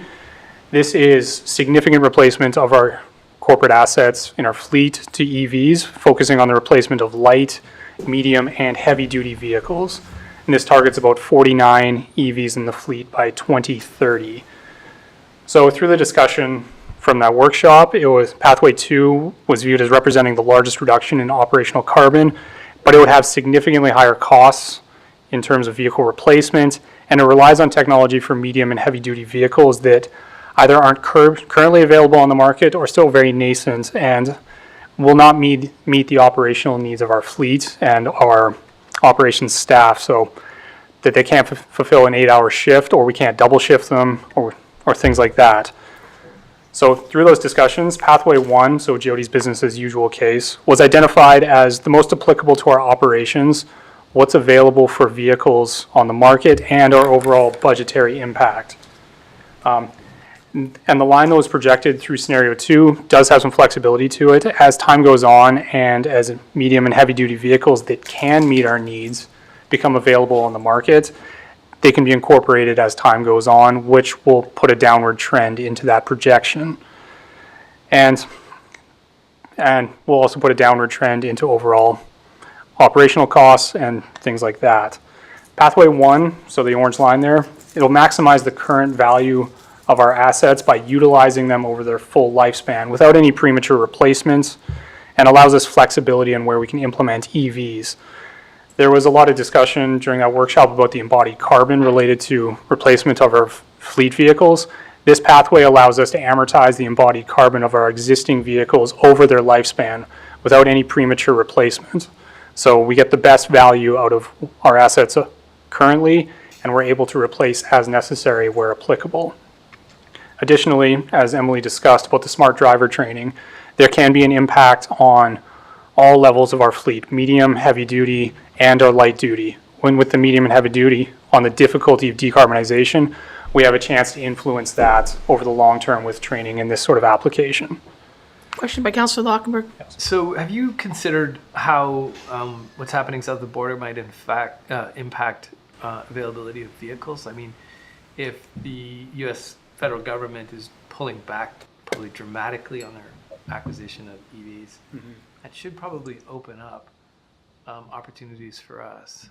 Potentially, yes. Yeah, we are in, it is going to be an interesting market environment over the next 3-4 years here, whatever happens there. We are fortunate that we do have a lot of Clean BC funding for implementation of EVs into our fleet, so we are in an interesting position. There's probably going to be plenty of opportunities coming forward on that. So we're going to be keeping an eye on it long term. And are you connected to, I can't remember what the network's called, but it's run by Foresight, I think, about, it's an EV electrifying transportation fleets. It's Foresight's got a practitioner network or something that's focused on it. But the key thing, from my understanding, is getting municipalities together in part, but broader sector too, so that you can start to operate more as a bulk purchase group and access maybe some of these opportunities that we'd otherwise not be able to access. And we've got Edison in BC as well, so maybe leaning a little bit more into that might give them, you know, a little bit of oomph they need to secure more VC funding or whatever it takes to scale up their operations. But I think we need to what worries me about that orange Jody's scenario is it's that shifting goal problem. It's like when we give up on goals, we're giving up on our targets essentially. Like that 380 or that 380 line means that we're not going to hit net zero by 2040, and certainly not going to do the 75% reduction by 2030. So is there, I hear you, and yet I'm personally not comfortable with just going to the middle road option just yet. How does the smart driver plan influence that line? Do you know? There would be a downward shift in the but line we with don't. the implementation. It'll get us Smart closer driver. to purple then. Is it, so it's not included in this line? Not included. This was kind of noticing the influence of smart driver. It's a very difficult thing to build into models, driver behavior. And I believe Graham did make a note during his presentation that about a 5 to 10% impact on overall vehicle emissions from that training. And that would be disproportionately felt in the medium heavy duty sector of our fleet, which is where the prime driver of our emissions are. Yeah. So we need to, obviously get really good at that. The other potential impact of the U.S. policy is, does the technology advance as quickly as it would without that massive market behind it? So there's definitely risks that, we're not, Canada's not driving this. Europe seems to be, not sure where Europe is going to be, so we need those large markets to drive technology, and the US is anti all this now. We might have 4 years of backtracking as versus So going China's not forward. driving any of this technology. Well, we have a policy now not to buy from China, so. Yeah, so we have a policy to match 100% tariffs of, if we really, Of the United States. if we were who's really now concerned gonna- about So I think that's a factor as well. bringing in EVs from China, then that's something that you need to take to UBCM and other levels of government to say, don't do that. Let the market, if you can buy an EV for $14,000, it's a BYD, versus $40,000, that makes, maybe a few more people would buy them. So that's another avenue that you can take, is to tell the government that you don't support their processes for tariffs against China. So you're saying we need to support Mark Carney? Not saying anything, it's just that we went hand in hand with, we didn't say 50%, we went, when they went 100, Canada went 100. Yep. So you have to decide, there's a decision there, based on value or moral or EV-edness. And they were on a different path at the time when we made that decision. And, we're in the early parts of that graph, so we're going to have to sort of see how this plays out over the next year or two. And yeah, we're waiting. Seems like we're waiting on technology. What we can control is driver training, which seems to be the focus. Is maybe putting more of our eggs in that basket, and we just have to. Maybe this is where AI is. It's going to drive that vehicle for them, so they tell them to take their foot off the gas. Well, I think as well, it's worth noting that we're actively pursuing those additional options, right? And Charlie Hannison was in here and he spoke to the electric street sweeper. That we had to purchase a street sweeper. So that's really, the Jody's plan is replacing the vehicles when they're due for replacement. So not saying, hey, this vehicle is only 5 years old, let's get rid of it so we can replace it with an EV. Saying, well, no, that vehicle's already been developed, so let's use that. We've bought it, let's use it for its lifetime, then replace it. So currently, we know that medium and heavy duty EV or other technology isn't there. I know that Edison's working at it and they've got some stuff going. But our staff is actively looking at what those options are, and as the years go by, the technology increases, we'll be jumping on it. The other thing we're doing to prepare is to ensure that we actually have the infrastructure ready to have the vehicles, to be able to, whether it's come in and get a quick bump to be able to run the second shift, that all of that is prepared. So it's not to say that we've given up on the purple line altogether. It's just saying right now it's not really feasible for the way that we're working at it, and with the technology available, let's continue to position ourselves to get to that purple line. But for our planning purposes here, we're going with that scenario 1 or the yellow or orange line. Also, just trying to recall from that presentation that Graham did, and I think it might have been in that one. What is the like for every dollar of investment in, say, like a facilities building energy efficiency versus vehicle, do you get more of an impact in say investing that same amount in a heating and a cooling system in a building? Yeah, I do recall that was touched on during the presentation. I don't have those numbers off the top of my head at the moment, but there is an analysis that can be done on what the emissions impact per dollar spent is for vehicles versus a facilities project or something like that. Part of my thinking on this, if I may, has been, and I know this is a moving target and we're challenged by it, but I keep thinking that we may have missed the boat by a few years to really get maximum impact. Like, it's sort of the line's moving away from us really fast, and that maybe we need to be investing more as a climate team on that nature-based solution side and trying to do the low carbon resilience and like the tree canopy project, I think was great, but to me that's just scratching the surface, and we really need to understand more about what's possible. Like, should we be thinking about these rather than just general tree canopy? Should we be thinking about sort of micro ecosystems? And it's just, when you look at BC's emissions profile, it's really about the collapsing biosphere that's driving emissions. It's now, all of this is just, it's almost, it's surface, really. And I don't know how a municipality can lean into this to the degree that I'd love to see us, but if we can, the win for me would be nature, like an effective nature-based solution, so it helps us deal with climate, impacts from changing climate, number one. Number two, that it's helping to restore, regenerate the ecosystem. And then number three, doing emissions, whether it be reduction or sequestration, and overall building a general quality of life. I think we need to just keep that in mind as we move forward. Sorry, try not to say anymore. So for 2025, looking forward towards fleet decarbonization as the continuity of the July 2nd, 2024 workshop.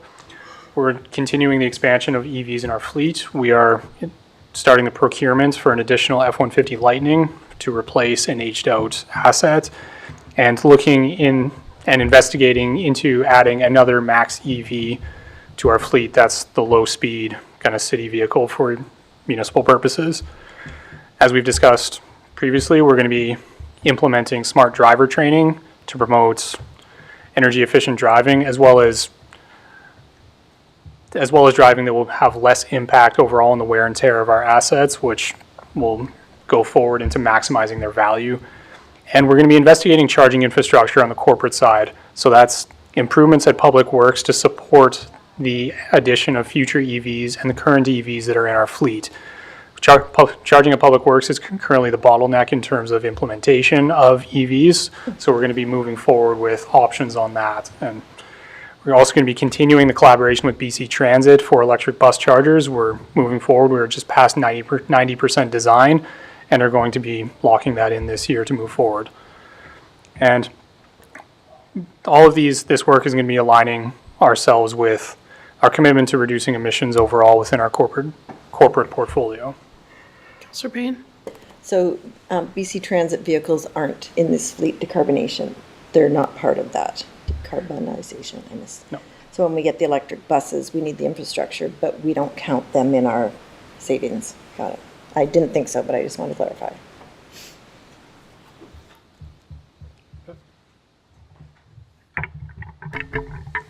Which brings us to our budget slide.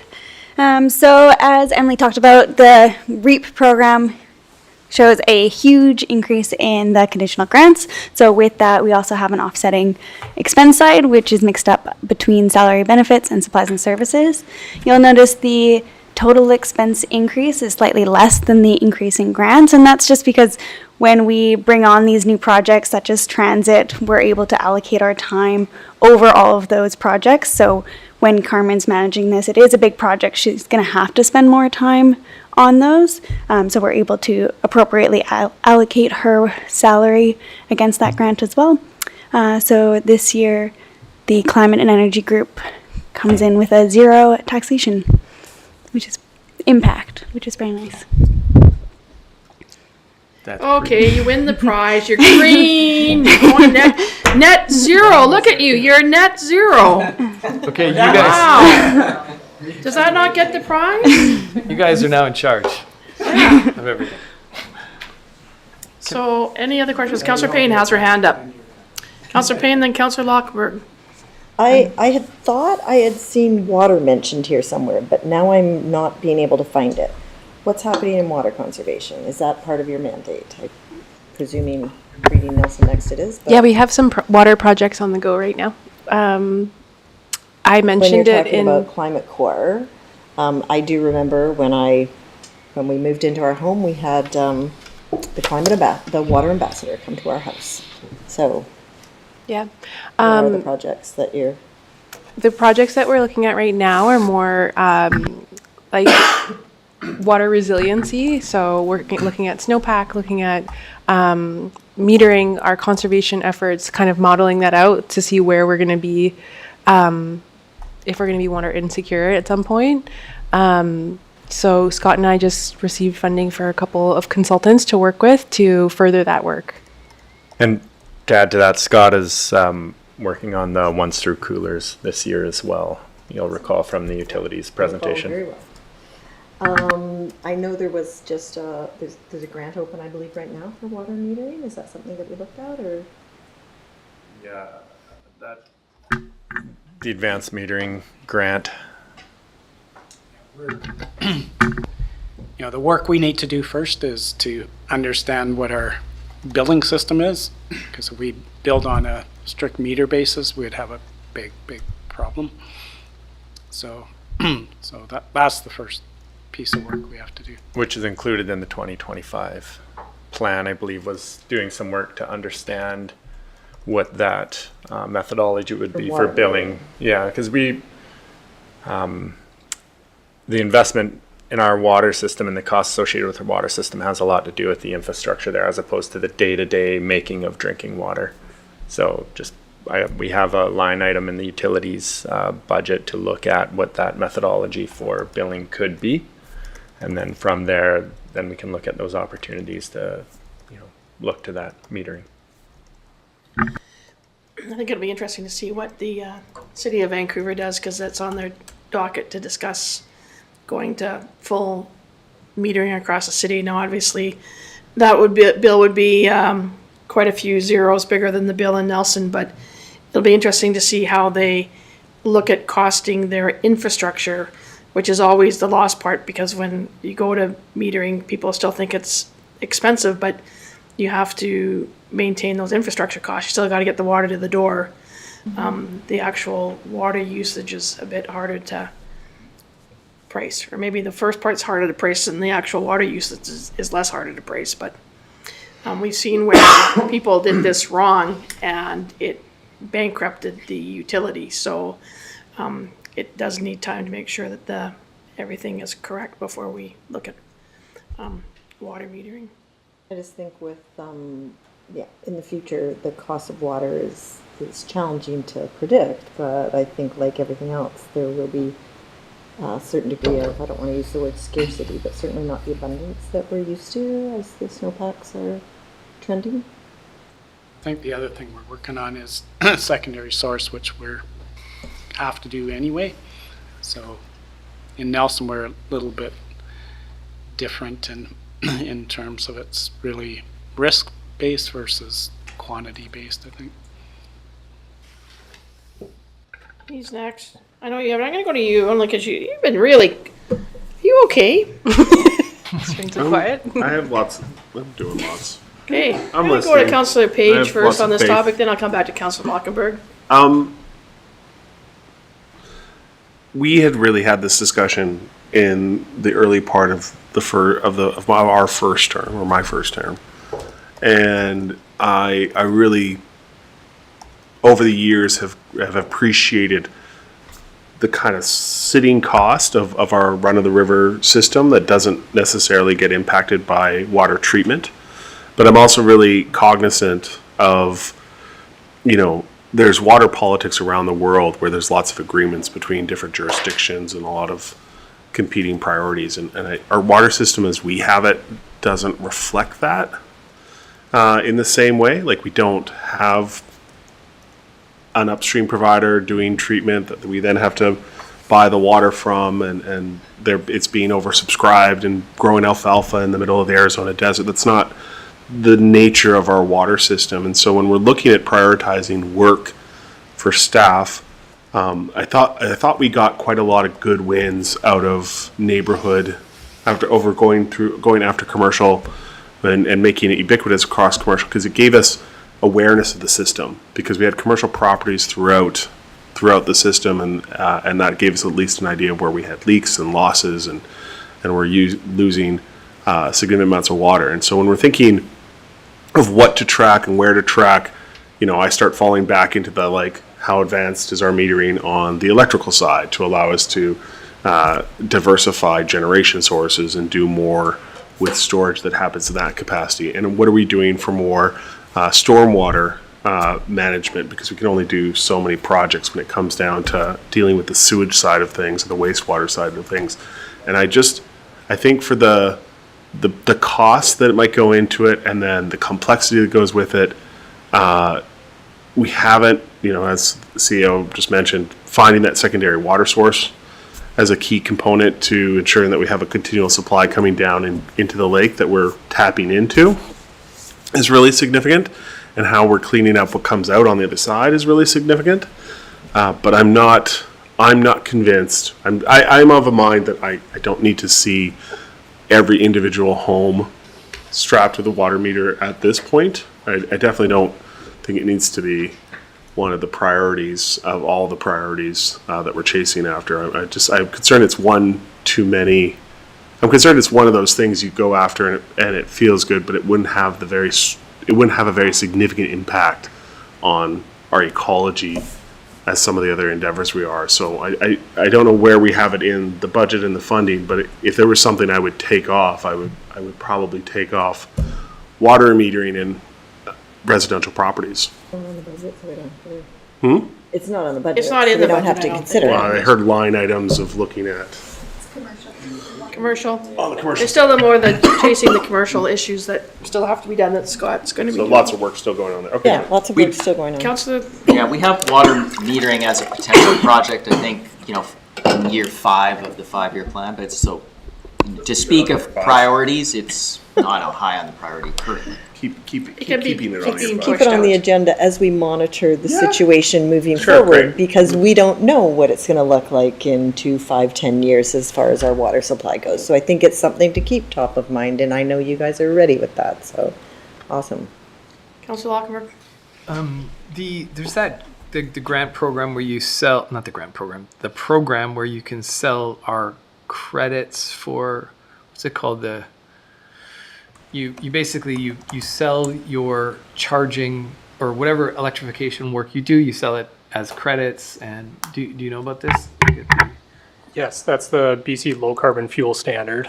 Right. And we are active participants in that program. Right. And do we then discount, because it's basically selling credits, carbon credits, so then do we remove that from because we can't double count them? No, that would be double counting. So they're just traded on the open market for a cash equivalent, and that is a fluctuating value based on supply demand. Right. And so is that in here under conditional grants in our budget? So we do not haven't take taken any advantage out. of this program? No, we're currently sitting on all of our credits right now. We're not counting that as part of our budget because we still need to report for this year, and if we are looking to sell, find a potential buyer. So we are not including that in terms of grants. And have we sold them before in the past?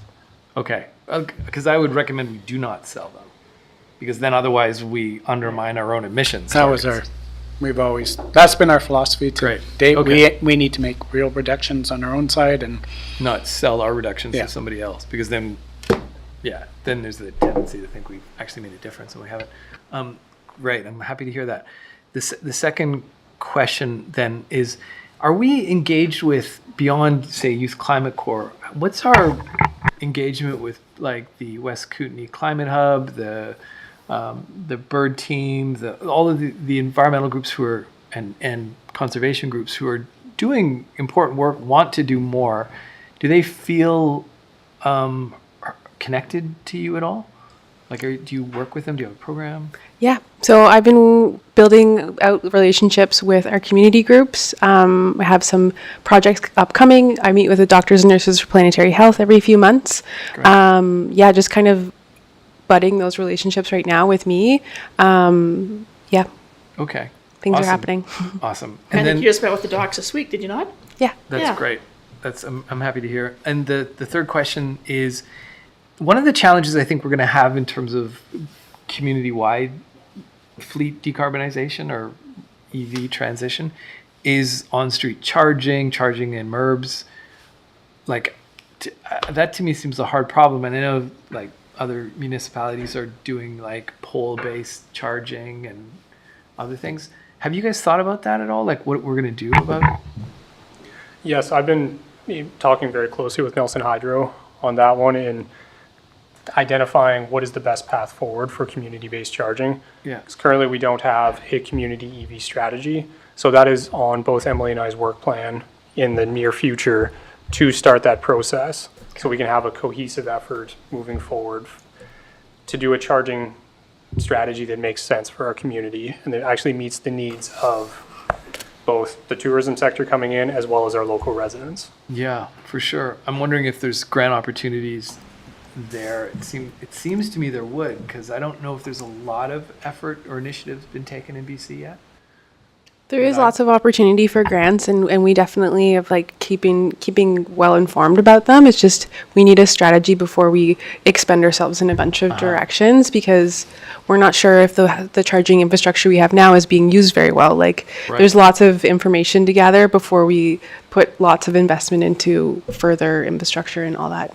Okay, just as an anecdote for you, maybe for some inspiration, we found in my little community, we did level 2 charging for every resident, whether they had a vehicle or not. Mm-hmm. And within a year and a half, 3/4 of the vehicles are now EVs. It was, if you build it, people will transition. It was really inspiring. Yeah, and we do have a mandate that all new builds have to have capabilities to support EV chargers in multi-residence and single families. Yeah. I was thinking about the existing ones, and yeah, cool. Thanks.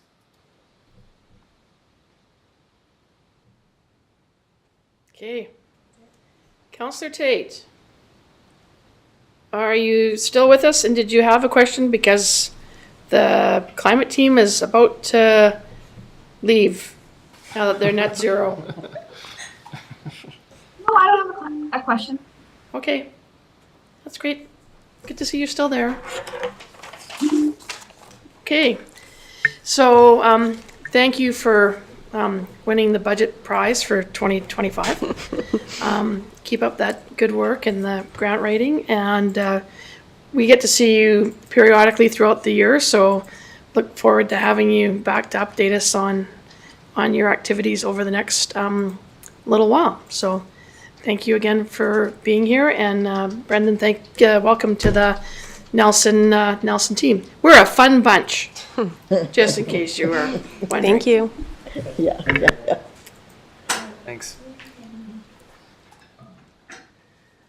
Okay, councillors, I'm looking at the time, and we were to go to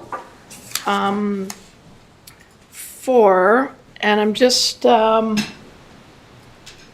long are you? It's up to the group. You remember that joke Jimmy Kimmel used to do in a show all the time where he'd say, we ran out of time? I feel like that's Sarah always running out of time, but We picked off one last day, But you know what? It's a short presentation. It'd be a bit of a thing with her and HR.